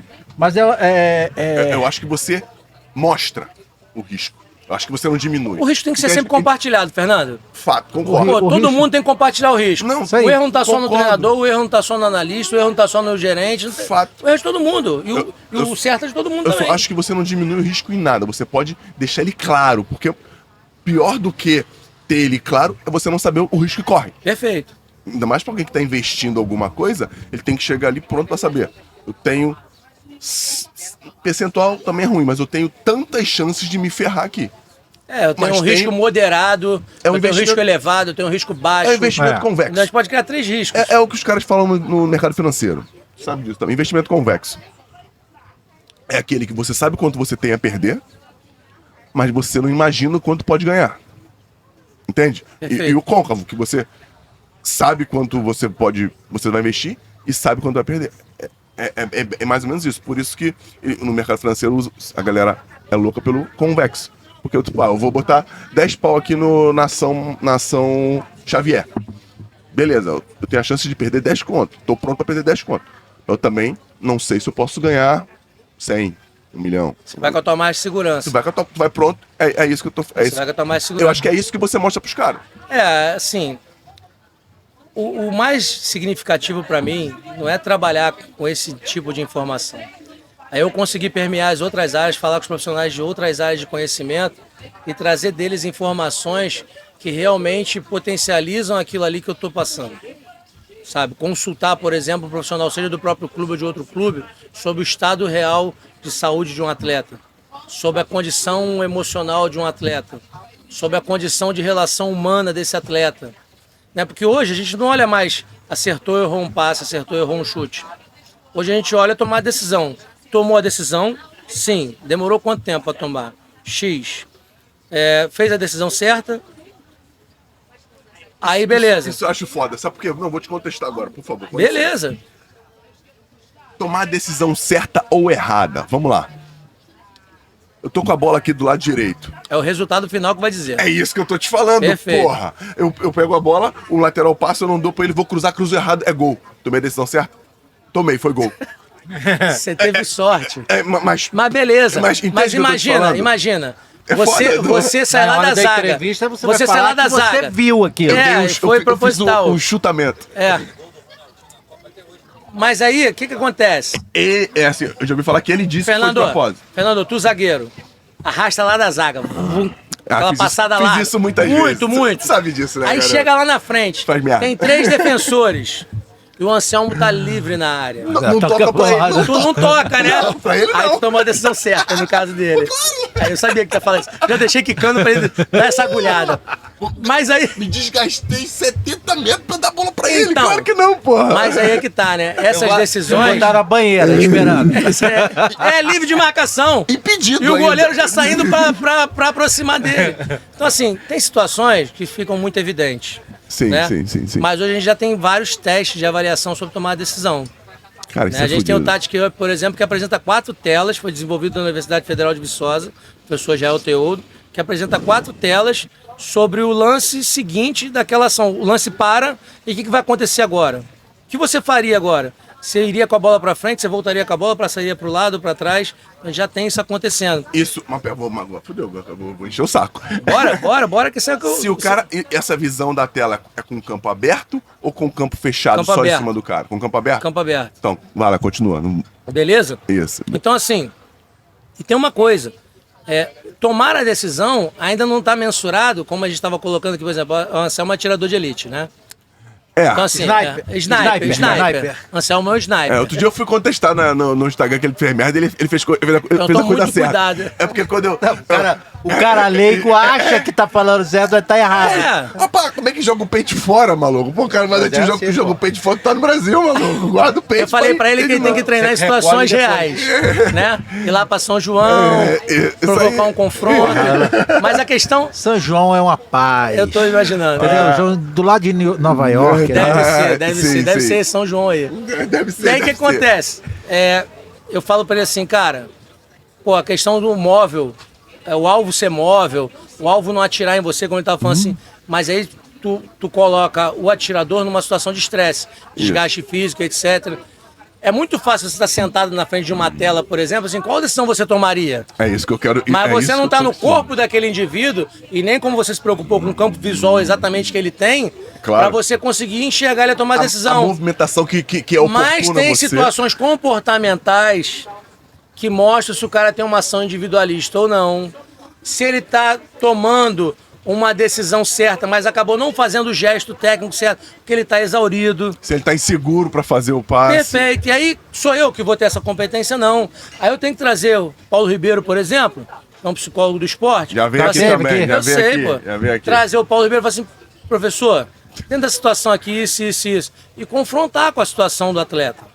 E trazer o atleta, que tipo assim, você pega um dado. O atleta correu tantos metros num tempo e tantos metros no outro, tantos quilômetros X. No segundo tempo ele parou de correr. Já aconteceu com a gente. O que aconteceu? Você cansou? Não, eu estava marcando individual um jogador. Ele foi substituído, eu não marquei mais individual, marquei a zona ali, o setor, fiz gestão de esforço, corri menos. Caramba, e aí se olha só o número, o cara cansou. É isso aí. Entendeu? Não é isso. Você não pode olhar nada de forma isolada. Primeiro você tem que sempre buscar o contexto. É isso aí que muita gente vê e fala besteira. Mas se você não olhar o contexto e se você também não confrontar com o próprio, ou seja, com o atleta, tu tá tirando conclusão de algo que não foi tu que realizou. Quem realizou foi ele. Mas isso é o que todo mundo faz. Então, todo mundo não, né? Não, que boa parte da galera que comenta faz. Pô, que comenta pode ser. É isso. Que não deram um chute. Não falando quem trabalha, não. Que não deram um chute. E aí, o que acontece? Eu olho para isso tudo e vejo assim, pô, cara, tem um potencial para desenvolver o atleta de uma forma geral. E eu começo a pensar em outras áreas que também podem agregar. Hoje a gente tem mais áreas.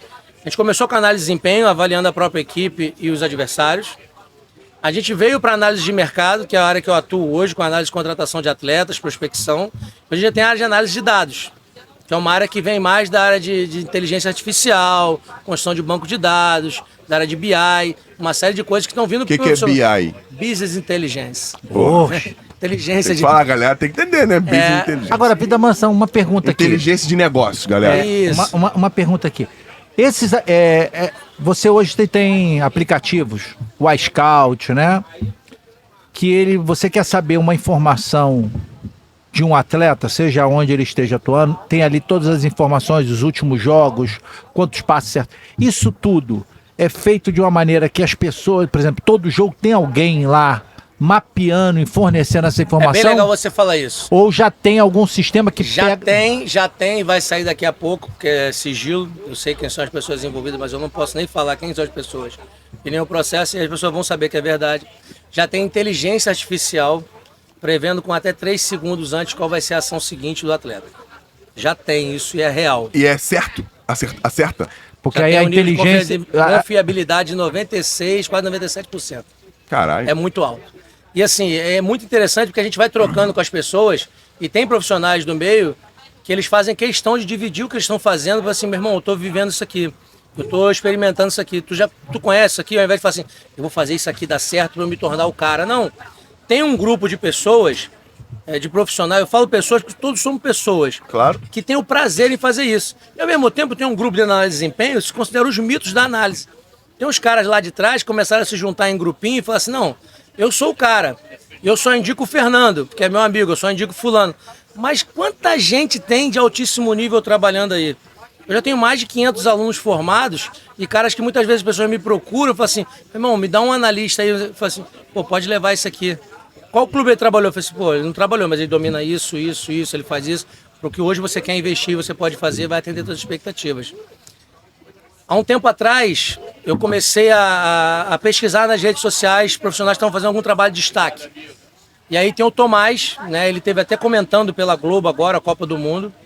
O Tomás, ele começou a se destacar estudando XG e XA. XG é a expectativa de gols, expected goals. Então, como avaliar uma expectativa de gols? Hoje já existem máquinas de machine learning que fazem a predição se aquele chute tem chance ou não de entrar no gol.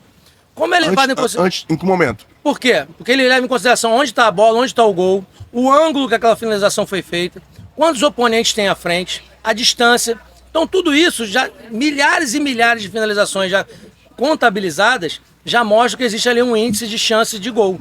Então assim, um chute de fora da área, sem ninguém na frente, a chance pode ser 0,3. Um chute da pequena área pode ser 0,8.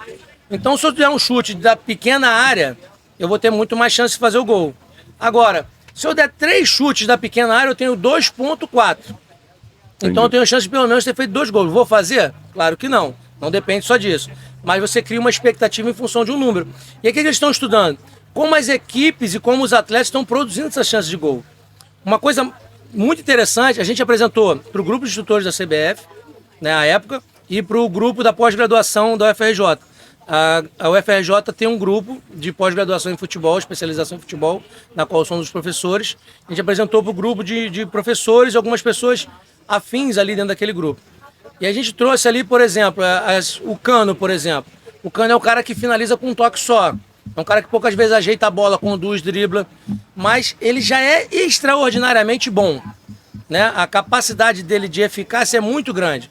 Só que tem muitas vezes que ele finalizou de fora da área em situações que foram precipitadas, onde ele tinha muita gente na frente dele, então ele desperdiçou uma chance de gol. Então isso já está sendo estudado. Isso já vai chegando para o atleta para que ele entenda que, tipo assim, em determinados lugares do campo, a chance de finalizar é muito mais difícil do que os outros. Só que tem o seguinte, né? Como o Fernando colocou.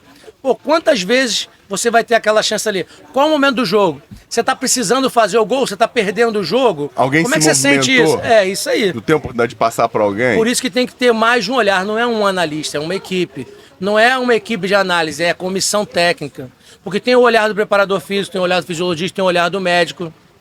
Pô, você sabe se um atleta, por exemplo, teve que extrair um dente 3 semanas antes e ainda não teve um restabelecimento total?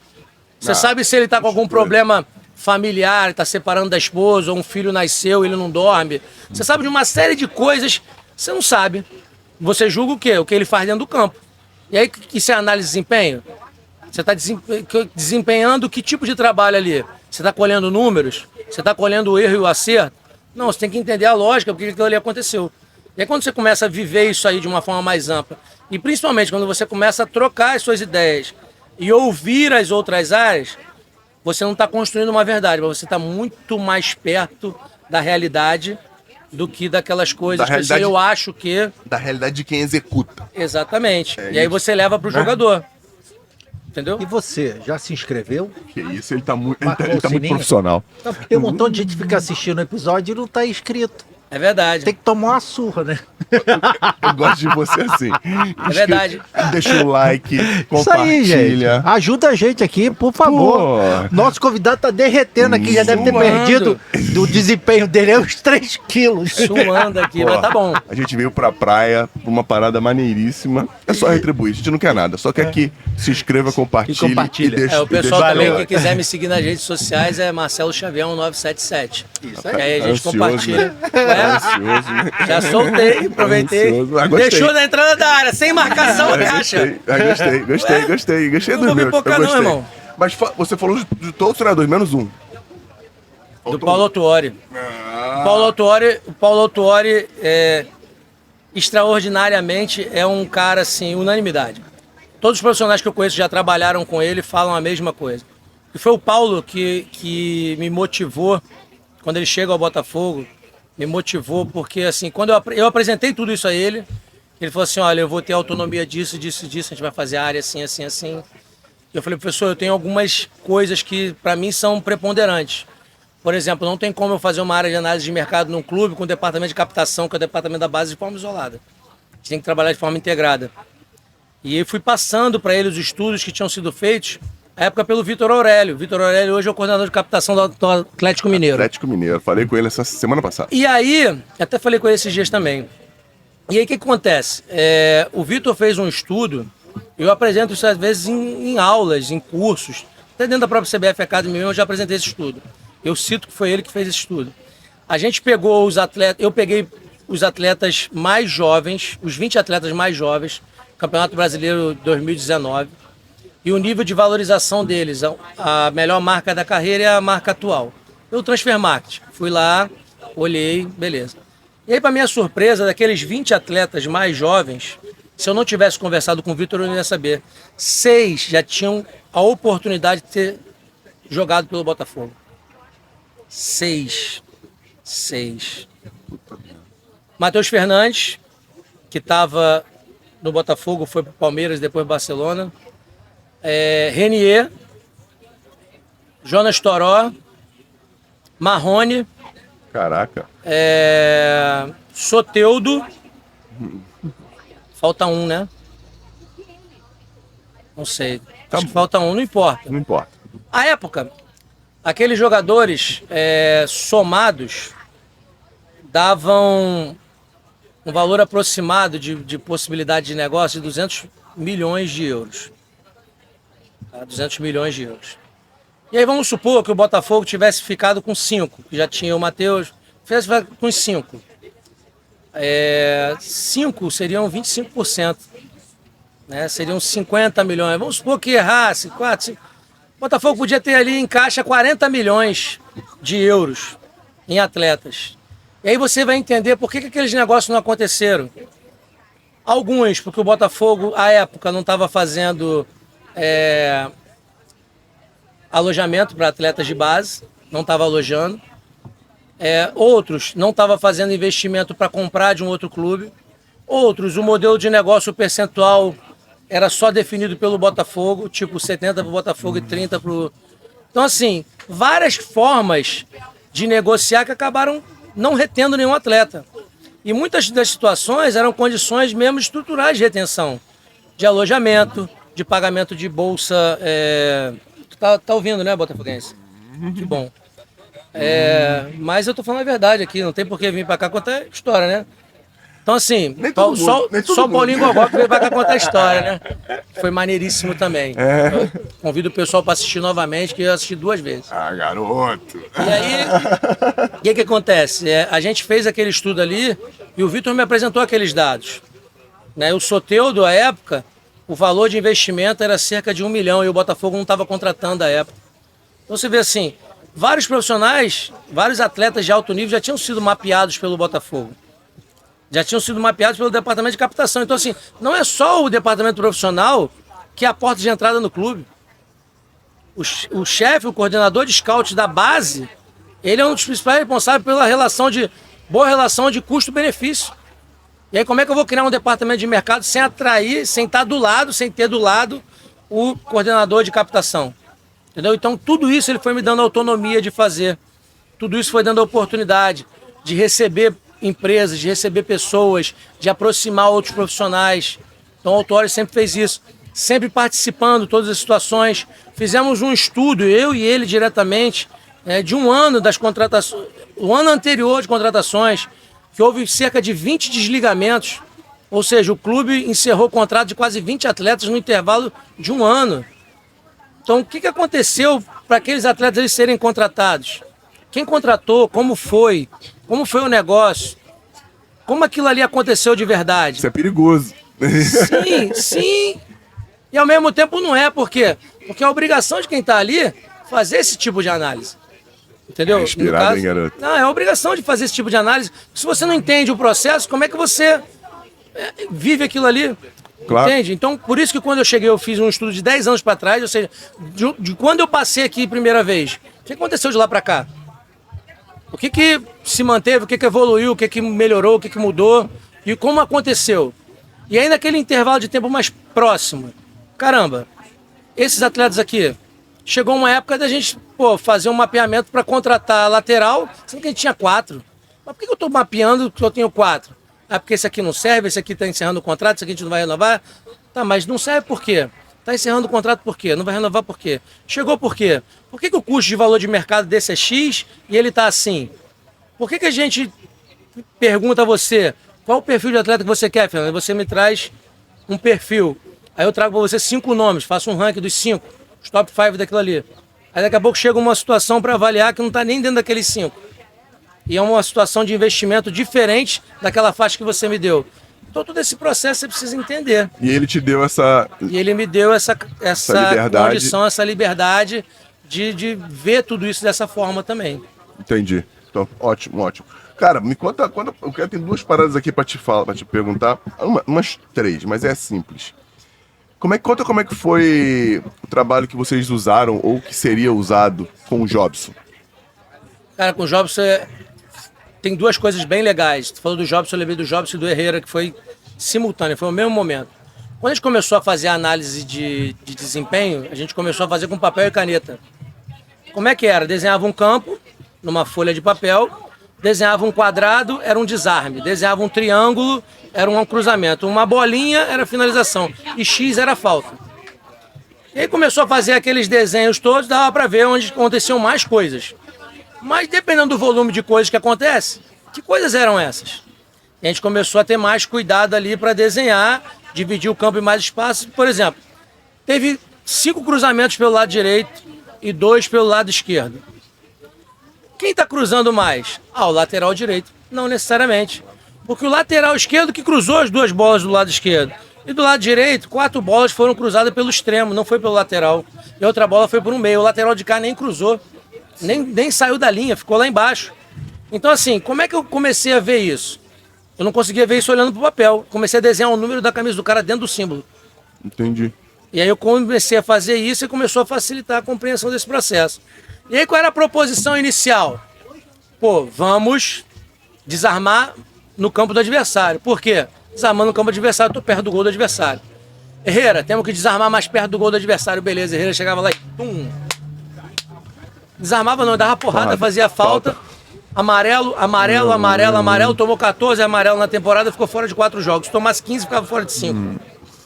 E aí, falei assim, cara, você não tá entendendo o que é desarmar. Então, até para mostrar pro atleta que a técnica de desarme dele não estava adequada. Sim. E com o Jobson, o que começou a chamar a atenção é que a gente perdia muitas situações claras de chance de gol com impedimento. E toda a competição que a gente estava, o Jobson era o atleta mais impedido. Falei assim, não é possível. Esse cara é rápido, esse cara é veloz, esse cara acelera bem, esse cara tem força.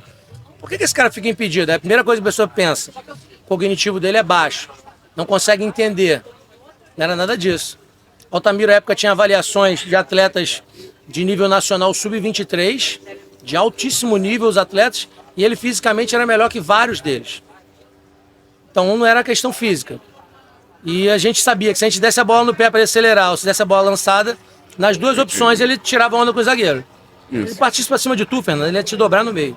Isso é. Algumas vezes sim, outras não. De 10, acho que umas 2, né? Não de sei. 2 a 12. Não sei, a Vera, na ponta dos cascos? Mas sei aí, não, hein? Tirando a brincadeira, claro. o que você pensa? O cara não sabe o que é impedimento. E aí a FIFA, tem muito conteúdo no site da FIFA, a FIFA mandou um material, né, publicou um material, parece que mandou pra mim, né? Ainda não tô com essa moral toda. Mandou um material, publicou um material, onde falava sobre impedimento e vários vídeos sobre impedimento para ensinar sobre a lei do impedimento. Eu baixei aquele material ali, compilei aquele material com os lances de impedimento dele, pedi autorização ao treinador, expliquei qual era a ideia e fui apresentar para ele. Apresentei para ele, ele acertou tudo, eu falei, se esse cara acertou tudo, se esse cara é rápido, se esse cara é veloz, ele sabe que será que ele tá fazendo sacanagem? Porque acertou tudo? Acho que não. Aí, não era. Aí, beleza. Não cheguei a conclusão nenhuma. Professor, não cheguei a conclusão nenhuma, preciso de auxílio. Então leva um auxiliar. Levou o auxiliar. O auxiliar ficou mais bolado que eu. Que olhou e falou assim, esse cara tá de sacanagem mesmo. Eu falei, cara, eu não tô. E aí, por uma relação humana, que eu acho que é mais importante dentro de qualquer espaço que a gente conviva, né? Eu consegui conversar com a Maíra Ruas, psicóloga. Falei, Maíra, aconteceu isso. E eu não consegui entender até agora o que está acontecendo. Aí eu peguei outros lances, juntei e falei assim, ó, vou pegar até um outro material que ele não viu ainda, eu queria que você visse comigo. E ela começou a me apresentar algumas situações, né, cotidianas. E depois da apresentação, quando ele foi falando, e ela me evidenciou ali que, na verdade, ele tinha o quê? Um transtorno de ansiedade. E o transtorno de ansiedade do Jobson fazia com que ele, mesmo tendo a capacidade de acelerar mais rápido, chegar na frente, De entender, a regra do jogo. ele se colocava em situações de impedimento e acabava quebrando situações de ataque, tirando chances de gol. Caraca, olha que foda, coisa, hein? né? Aí tu Isso fala é assim, foda. análise de desempenho, identificou, não foi. Que parceiro Foi um trabalho. Parceiro do Iberê. Transdisciplinar. Isso aí, transdisciplinar. E vamos lá, isso é maneiro, Simão, o bandido vai gostar. Fala alguns casos que, em termos de contratações, e promoções de atletas que foram benéficas pro clube, assim, cara. Vamos lá. Pro Botafogo, a época? Onde você tivesse, fala de onde tu quiser, pô. Pode ser Botafogo, pode ser pro Vitória, Fala pode onde ser tu quiser. Atlético Fala Mineiro. um de cada, fala um de cada. Não, mas assim, ó, eu acho... Um de cada tá bom. Beleza. Botafogo, eu gostaria de citar mais casos, para falar até de forma rápida. O Dória, zagueiro canhoto. Já era da base. Isso, já era da base. O Gabriel, hoje do Internacional, jogou muito tempo no Corinthians, saiu do Botafogo. O Jadson, estava até conversando com o Iberê antes, de 2013, quando a gente ganha o Campeonato Carioca, o Deco era o cara, e era o cara do Fluminense. E na final, a gente define que o Jadson faria uma marcação individual no Deco, onde deixaria simplesmente Gum e Leandro Eusébio para articular e construir o jogo. O que acabou não acontecendo, a gente conseguiu ganhar ali em função do desempenho do Jadson, né? Naquele jogo ali, inibindo o desempenho do Deco. Isso foi uma coisa interessante. E o mais emblemático é o caso do Vitinho, né? Um atleta ambidestro que veio do Audax, né? O Botafogo já trazia até muitos atletas para o Sub-20, como é prática hoje em muitos clubes, trazer já direto para o Sub-20. E a gente observando, eu ia para todos os jogos Sub-20, observando esses atletas, já ia municiando o Oswaldo da época, quais atletas tinham mais potencial para a gente trazer para treinamentos e absorver realmente, reter na categoria principal. E a gente consegue colocar esses jogadores não apenas no elenco principal, mas jogadores com condições de titularidade. Eu acho que esse é o grande lance. Que você montar um elenco vindo com atletas da base é fácil, só você subir e ter um contrato profissional. Mas e atletas que tenham capacidade potencial para titularidade? Que vão dar retorno técnico e vão te dar retorno financeiro. Esse é que é o grande lance. Parabéns. Né? No caso do Vitória, o zagueiro Ramon, né, chama muita atenção, atleta da oriundo da base, teve no Cruzeiro também recentemente, acho que é um atleta de muito bom nível. E no caso do Atlético Mineiro, o Alejandro, agora do Red Bull, né, que são atletas que a gente vai acompanhando. O Atlético Mineiro, à época de 2018, já tinha um time sub-23 bem organizado, estruturado, espaço para treinamento, agenda, vamos dizer assim, dentro do QTS, um QTS próprio, definido. E hoje a gente está vendo alguns clubes se mobilizando 5 anos depois. Né? Mas 5 anos atrás já tinha clube gerando recursos, né, dinheiro, com a negociação de alguns atletas. Poderia citar outros também, como o próprio Natan, atletas que... Você chega no clube, o atleta já tem um histórico forte na base. Mas às vezes ele não consegue ter uma absorção no profissional, porque o nível de investimento, às vezes, em determinada posição, o atleta é muito elevado. Então ele acaba sendo, né, preterido em função de outro, e o clube ali que tem um valor, muitas vezes não empresta, não negocia, vai emprestar, empresta para quem. Verdade. Isso é uma coisa importante também, né? Para quem você empresta? Vai emprestar e o cara vai motivado para lá? Porque você nunca... É provável que você nunca vai emprestar para alguém que está acima de você. A não ser que você vai colocar uma condição que você caiu de uma série para outra e você precisa fazer mercado para aquele atleta. Mas, de geral, você vai emprestar para quem? Para uma série abaixo. Então, isso é uma coisa importante. De 2019 para cá, muitos estudos foram significativos. Se você pegar, por exemplo, a Série B, e pegar atletas de destaque da Série B entre 22 e 27 anos, é muito comum que 50% desses atletas sejam oriundos dos principais clubes de São Paulo. Entendeu? Então, assim, tem muitas referências que a gente vem trazendo. Até pela competitividade da competição. Perfeito. Ficou meio redundante, mas é isso mesmo. O nível de exigência da competição. Da própria competição. A gente tem. Então, assim, no caso do Jobson foi isso. No caso do Herrera, a gente começou com campograma, papel e caneta. Mas nada disso seria evidente Se a gente não buscasse uma fonte externa, como foi o material da FIFA, pegar o material do próprio atleta e conversar com a comissão técnica. Isso é que é o lance. Porque se tu não conversa com a comissão, se tu não conversa com o atleta, tu faz um julgamento, tu cria um juízo de valor, serve ou não serve. E tu imagina isso com um atleta recém-promovido. Cara, Tu imagina os isso? maiores do mundo, Pô. os maiores trabalhos do mundo em termos de treinamento, em termos de... Não é só de futebol, não. Acho que todos os segmentos, o trabalho é conjunto. O trabalho é conjunto. Cada um faz bem a sua função e as coisas tendem a caminhar da melhor forma possível. E como é que tu chegou na CBF Academy, compadre? Pô, isso é legal também, cara. Essa primeira passagem, né, lá pelo Botafogo, de 10 a 14, eu te falei aqui que eu tive com o Marcelo Teixeira no Fluminense, né? Sim. E eu já compartilhava essas minhas ideias em alguns congressos. Tive a oportunidade de falar no Futecom 2012, 13. E aí eu fui conhecendo alguns profissionais de outros clubes, a gente não só em jogos, mas em congresso também a gente vai conhecendo, vai assistindo uma apresentação, vai para uma plenária, assistir uma mesa redonda. E algumas pessoas foram me conhecendo, fui dando entrevista, né, fui aparecendo em alguns lugares, alguns sites. E aí o Carlos Tiengo, à época ele era um coordenador de performance da base do São Paulo, lá em Cotia. E aí eles queriam, 2 clubes de São Paulo, na mesma época me chamaram, o São Paulo e o Corinthians. E eu fui num bate-volta, até peguei o meu pai, botei dentro do carro, falei, pai, vamos para São Paulo? Ele falou, fazer o quê, cara? Vamos lá que eu tenho que apresentar um negócio no São Paulo. Eu falei assim, mas lá no Botafogo, como é que... Não, eu pedi autorização lá. Eu só vou apresentar porque se eu vender essa ideia aqui, os royalties podem ser vendidos para um outro clube. Eu só vou vender a ideia da tecnologia. A modelagem é deles. Entendeu? E aí tinha uma ideia até do Botafogo captar recursos com isso. Eu fui lá, eu fiz a apresentação.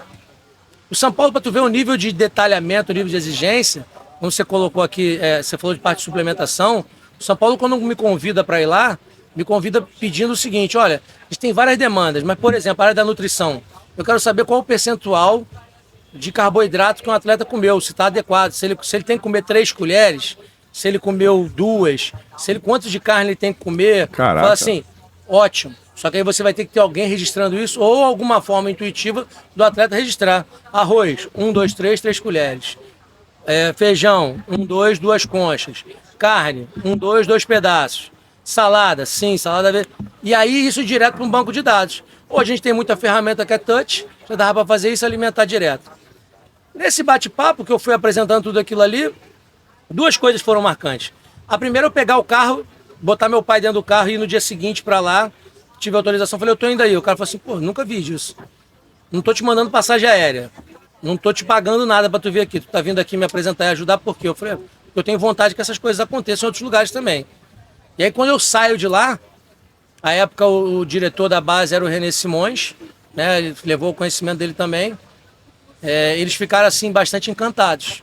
Só que aí o que aconteceu? O departamento de TI do São Paulo falou que eles mesmos iam fazer. Até hoje não fizeram. Mas beleza. O problema deles.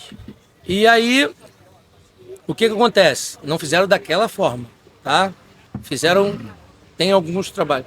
E à época eu fui recebido até pelo professor Geraldo, né? Falecido professor Geraldo, que era o administrador da base lá. E a coisa acabou não avançando por questões internas deles.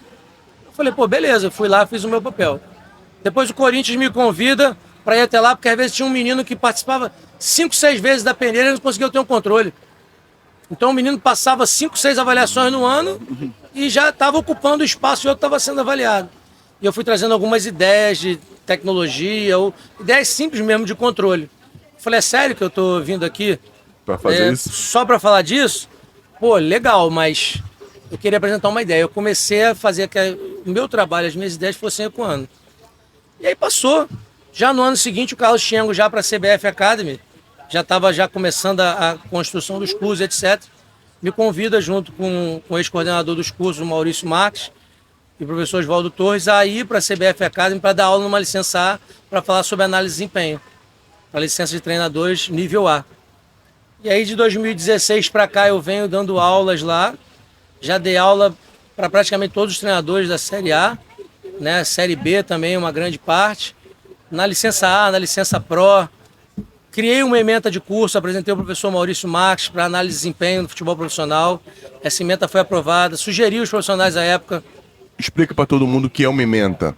Ementa é um conteúdo, né? O material que você tem, o material didático que você tem a ser abordado dentro do curso, né? Quais são as matérias que você desenvolve dentro daquela área de conhecimento. Onde é colocado isso? No material do curso que cada um recebe? Sim, quando você vai se inscrever para o curso, você vai assim, o conteúdo do curso. É igual quando você compra um carro. O carro tem airbag, tem freio, disco. É o curso. O que tem ali? É discriminação do que o curso compõe. Mas quem te ensina a usar aquilo ali? Quem te descreve aquilo ali melhor? Aí o meu trabalho, além de escrever aquilo ali, foi mapear no mercado quem eram os profissionais que poderiam falar melhor sobre aquele assunto, tinham domínio. Entendi. Ou, além do domínio, tinha uma capacidade didática e tinha uma boa relação com essa troca. Então, o que a gente preconizou? Pessoas que tivessem, além de, a capacidade de trazer algo novo para mim.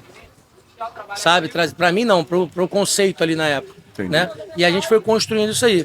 Daí criou-se o curso de análise de desempenho no futebol profissional. Depois, a própria instituição criou o curso de análise de desempenho no futebol de base, na qual eu já participo agora como convidado, mas não fui eu que trouxe esse cimento. Já foi uma coisa mais direcionada por outras pessoas.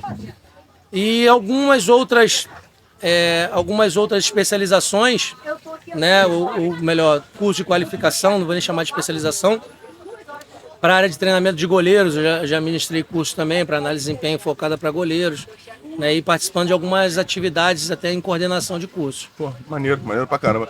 Já tá acabando aqui já, né? Mas eu não posso deixar de perguntar, o que você falou pra gente aqui antes de começar, como é que foi a experiência lá em Brasília, cara, com um grande ídolo da história do Botafogo, ídolo do nosso Iberê, Túlio Maravilha, pô.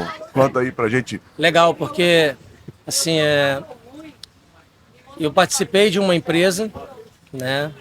E essa empresa, o dono dessa empresa se uniu a um investidor em Brasília. E esse investidor, ele tinha a intenção de pegar um clube na segunda divisão e colocar na primeira divisão do campeonato distrital. E esse clube hoje é o Botafogo DF. Mas à época o clube... Existe até hoje? Existe. Botafogo DF? Existe. Como tem o Botafogo de São Paulo, o Botafogo da Paraíba. Caraca, é verdade. Né? Nós criamos, vamos dizer assim, nós criamos o Botafogo DF. Foi comprado um clube da segunda divisão, o Desportivo Guará, onde fez a alteração da razão social do clube, nome, né, marca, etc. E aí a gente começou a fazer um mapeamento de atletas sub-23 no Rio de Janeiro. Tinha um contrato que não seriam aproveitados ainda no elenco principal para disputar aquela competição, para colocar, né, não só o time da primeira divisão, mas a marca Botafogo em Brasília. Por quê? Porque antes da capital do Brasil ser o Distrito Federal, ser Brasília, era Rio de Janeiro. E essa época o Botafogo era o time de principal destaque no cenário nacional. Vide quantidade de atletas convocados em seleção nacional. E aí o que acontece? Essas pessoas responsáveis pela parte política migram do Rio de Janeiro para Brasília. Essa parte administrativa política. Então a capital política do Brasil passou a ser Brasília. E esses botafoguenses que saem daqui e vão para lá, fazem com que depois do Rio de Janeiro, o lugar que mais botafoguenses tem no Brasil é Brasília. E aí a ideia era ter não só um Botafogo em São Paulo, na Paraíba, o que quer que seja o lugar, mas ter um lugar onde o Botafogo tinha mais torcedores. Não só o time. E aí levamos a ideia para lá. E aí a gente escolhe alguns jogadores aqui, conversa diretamente com alguns clubes, os clubes liberam esses atletas, a gente monta um grupo, né, e leva alguns atletas até que tinham passado pela base do Flamengo comigo, principalmente da categoria 87, do ano 87, 88, né, que foi a categoria que eu mais acompanhei lá no Flamengo. Se você for pegar como referência Renato Augusto, era desse time aí, dessa categoria. E aí a gente chega em Brasília, já tinha um elenco lá, tinha que fazer dispensa, tinha que fazer integração, tinha que escolher os melhores atletas para poder ter performance. E aí chega um dia que me dá um estalo e fala assim, pô, cara, eu tenho que botar alguém de peso aqui para, né, trazer a imagem do Botafogo. E o Túlio era vereador em Goiânia. E aí um dia pego o carro, vou em Goiânia, vou na Câmara de Vereadores e faço um convite para o Túlio fazer parte do Botafogo DF. A gente cria um processo de captação de recursos, né, onde a gente tinha o gol solidário. Cada gol que o Túlio fizesse, a gente tinha uma quantidade de cestas básicas doada por um supermercado. E aí, como essa marca do supermercado aparecia, e essa ação social também acontecia, a gente também recebia um recurso para poder pagar o Túlio por jogo. E era assim que aquilo ali aconteceu. Caraca, que maneiro, cara. Maneiro pra caramba mesmo. E andou, não andou muito? Como Então, é que foi? eu fiquei só aquela temporada, porque aí o clube subiu. Ficou bom. na segunda, ficou na segunda colocação. Mandaram embora, o clube subiu. Não, na verdade a gente optou por sair, né? Sacanagem. A gente escolheu sair. O clube, a gente teria até chance, né, de ter subido, porque a gente perdeu um jogo na final por uma bola que foi alçada na área do meio de campo, ela quicou, entrou no gol. Passou por todo mundo, ninguém tocou nela, ela entrou no nosso gol. E aí depois dali eu saí, fiquei um período compondo, né, um projeto dentro da Polícia Federal, que eu já tinha trabalhado nessa empresa de TI. E aí uma das profissionais que estava envolvida nesse projeto engravidou, não podia dar continuidade ao trabalho. E a empresa pediu, pô, você já está em Brasília, sei que você já está de volta trabalhando no futebol, mas você não consegue dar um apoio para a gente, são 7, 8 meses de projeto, você concluiu algumas etapas. Eu falei, tá beleza, então é X para a gente fazer dessa forma, vamos embora. E eu fiquei lá, quando concluí o processo eu comuniquei ao Botafogo do Rio que tinha encerrado minhas atividades lá, já tinha participado porque me desligaria do Botafogo DF, e aí quando eu informo que eu me desligo lá da Polícia Federal, o Botafogo me convida para vir para cá, para prestar serviço no clube. Pô, que maneiro. Que foi a última vez que você esteve lá, né? No Botafogo, né? Não, isso já foi 2010 para 14. Agora, a última vez Ele foi... voltou agora em 19 e 21. 19 e 21. Na época do Babi ele tava lá, pô. É isso, Sim. é isso aí. Estamos terminando aqui, né? Então, dentro desse teu processo de carreira que é muito maneiro, que acho que esclareceu muita coisa para quem quer entender como é que funciona esse tipo de ferramenta e como os caras analisam para chegar a um fim. Um momento nesse teu processo aí que é para esquecer, Para esquecer? que você não gostaria de lembrar, que foi ruim, uma coisa para esquecer, de vida, na tua vida. A forma que eu fui demitido do Botafogo em 2014. Foi muito estranho, porque a gente conseguiu colocar o clube na Libertadores, né? Em 2013 fizemos uma campanha que foi extraordinária versus as campanhas anteriores. A gente tinha um ambiente muito... Não vivi nenhum ambiente melhor ainda em comissão técnica do que aquele, junto com a comissão do Osvaldo. A gente tinha um ambiente assim, de total integração, a ponto da gente querer estar junto sempre. A gente estava junto no ambiente de trabalho, mas a gente reunia as famílias, a gente estava junto, a gente estava no aniversário do filho de alguém, no casamento do outro, estava sempre junto. Aquilo foi extraordinário. A gente conseguiu ter o resultado esportivo que a gente queria. Eu fui entender o que era síndrome de burnout naquele momento que a gente estava sendo exigido além do possível, que a primeira ideia era manter o clube na Série A, depois já era conseguir um espaço na Sul-Americana, depois uma vaga na Libertadores e no mesmo espaço de tempo o clube já pressionando para que a gente fosse campeão brasileiro, mas sem entender toda a lógica do processo. Então aquilo gerou muito mais nos atletas, muito mais que nos atletas, em nós da comissão, o burnout, que levou a gente praticamente a uma exaustão, ao ponto da gente viver aquilo ali de uma forma tão especial, chegar momentos a gente já está se cobrando de uma forma extrema, sabe? Mas ainda assim a gente entregou o resultado final. E aí quando a gente começa o ano, eu continuo, algumas pessoas foram saindo, eu continuo, e o Barroca, no dia que eu saio junto com o Barroca e o Flávio Oliveira, que era um dos auxiliares, e a gente é convidado para ir na sala. Eu estou pensando que é mais alguma coisa. Não, interessante que eu tive um aumento poucos dias antes. Eu tive um aumento de 20% até. Fui chamado. Isso que te fudeu. Fui chamado, não foi dessa vez, não foi questão financeira, não. Fui chamado, recebi um agradecimento, e à época entenderam que as pessoas que lá estavam já poderiam dominar o processo sozinhas, que as pessoas que tinham passado por lá e tinham construído o processo já não eram mais necessárias. E aquilo ali impactou bastante, né? Porque eu fiquei em 2014, no meio de 2015 que eu fui para o Vitória, fiquei 15, 16, e assim, esse intervalo de tempo, onde eu não me recoloquei ali, para mim foi ruim.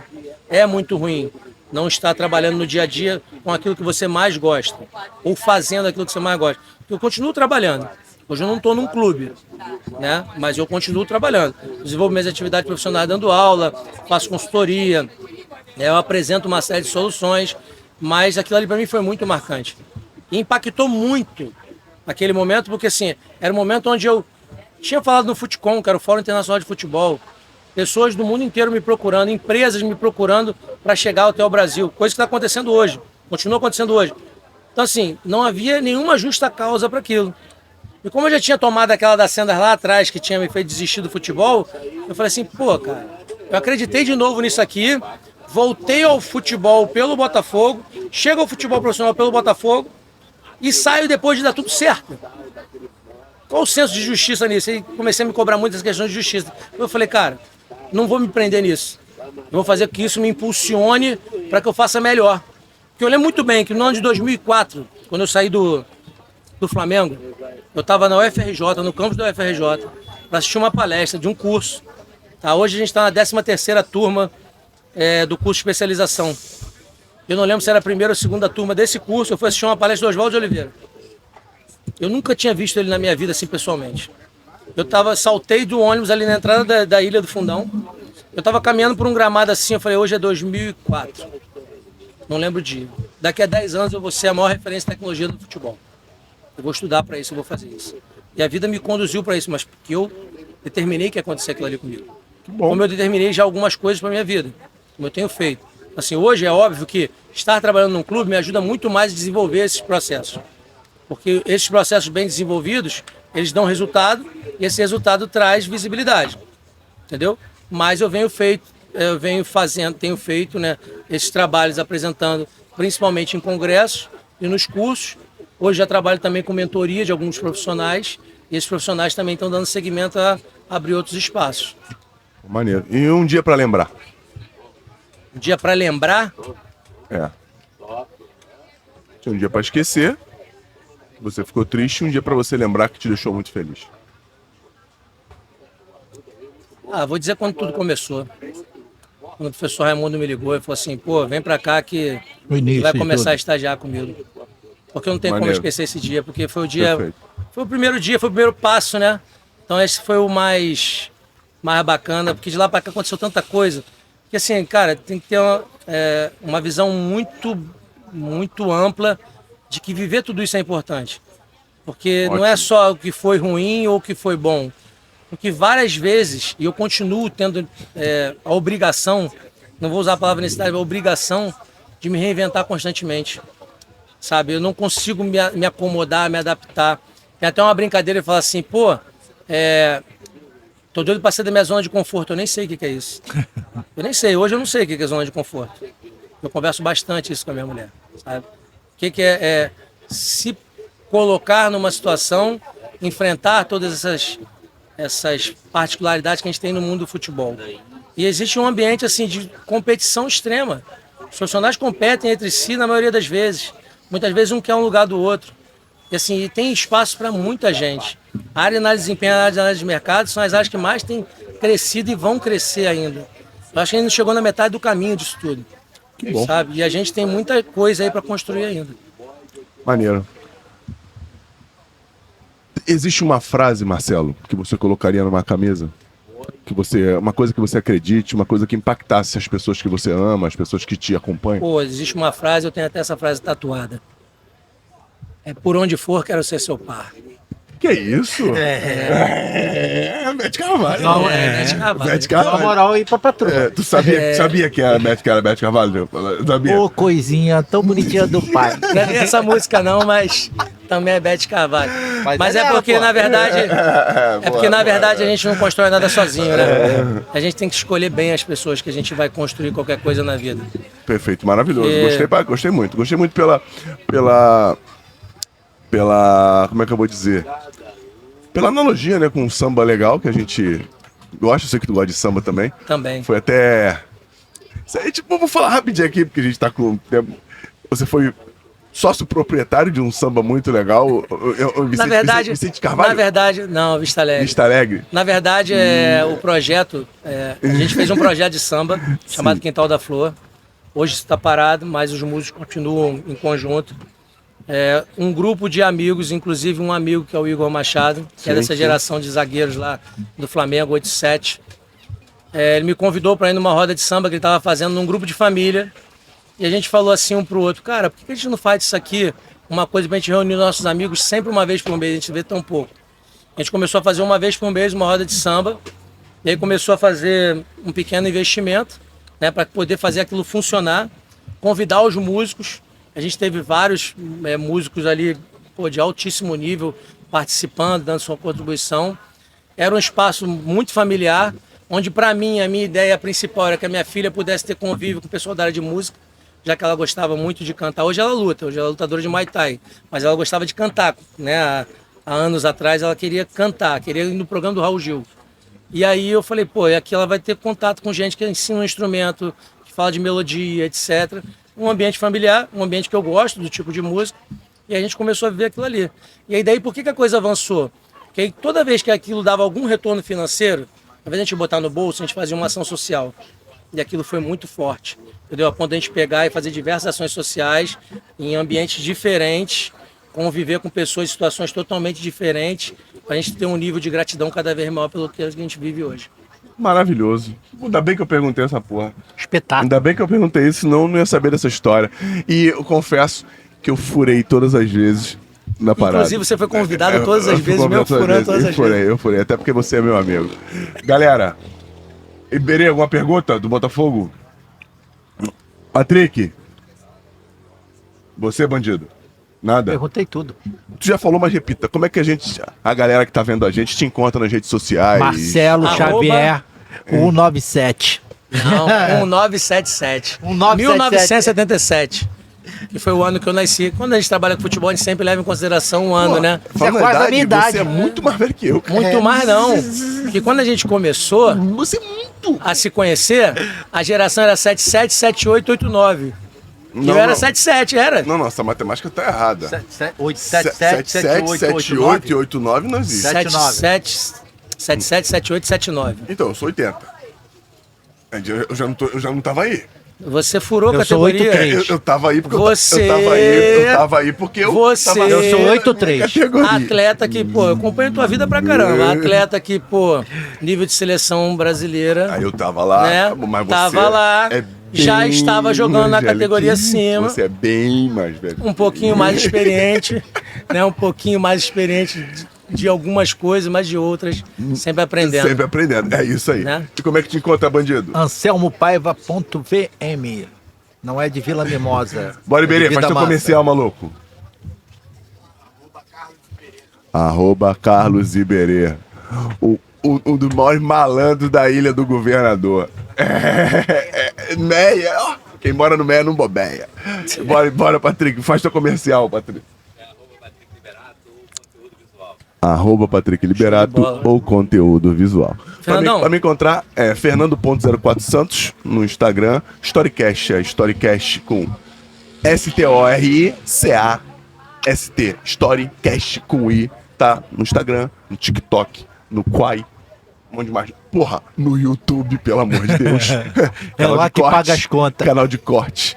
Short. Galera, pode acompanhar a gente que vocês não vão se arrepender. Se inscreve, compartilha, deixa o seu like, que a gente tem muito conteúdo legal como esse que o Marcelo acabou de passar pra gente. Fala, parceiro.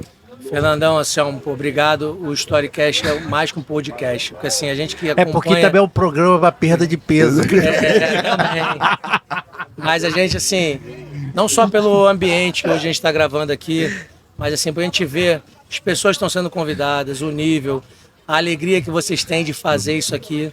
Vocês fazem isso aqui com amor, com alegria, amor. então não tem como a parada não ser maneira, sabe? É muito maneiro. Que é um enriquecimento. Eu assisto a todos os episódios. Eu pego os frames todos que saem lá do Instagram, né? Uma chamada, frases, por exemplo, outro dia eu tava vendo do Toró, por exemplo, umas frases que ele colocou. Aí, Joel, Paulinho Gogó, vi Osvaldo, vi Paulo Ribeiro. Cara, tanta gente assim que fala assim, atletas vários que já vieram aqui, pessoas, Felipe Ximenes, pessoas de altíssimo nível que já tiveram aqui e falam assim, quero fazer parte disso também. Hoje eu tô fazendo parte do Storycast. A gente que te agradece Teu tempo pela aqui. disponibilidade, pelo tempo que você direcionou para nós. A gente tem maior prazer, cara, de receber todos vocês aqui e seja bem-vindo à família Storycast, irmão. Porra, Obrigado. É um prazer ter você aqui. Mais alguma coisa? Não? Firmou. Firmou? Valeu. Ó, se inscreve Obrigado, aí, vida massa. Valeu, irmão. clica no sininho, Valeu. porra, compartilha, deixa o seu like, porque não vou me cansar de dizer nunca, sem modéstia alguma, o conteúdo aqui é de nível altíssimo. Muito obrigado a todos vocês e obrigado também ao Quiosque Bells, ao Beto, churrasco ao hoje. Bebé Churrasco hoje, toda a rapaziada do apoio. Cara, a gente é muito bem tratado aqui, né, Iberê? Porra. Não é não, Patrick? Iberê venceu o almoço. Quando ele viu o prato, quase Porra, que ele Iberê, mergulha. o mais esperto foi o Iberê, que venceu almoçar, almoçou aqui. Galera, um beijo a todos vocês. Fomos.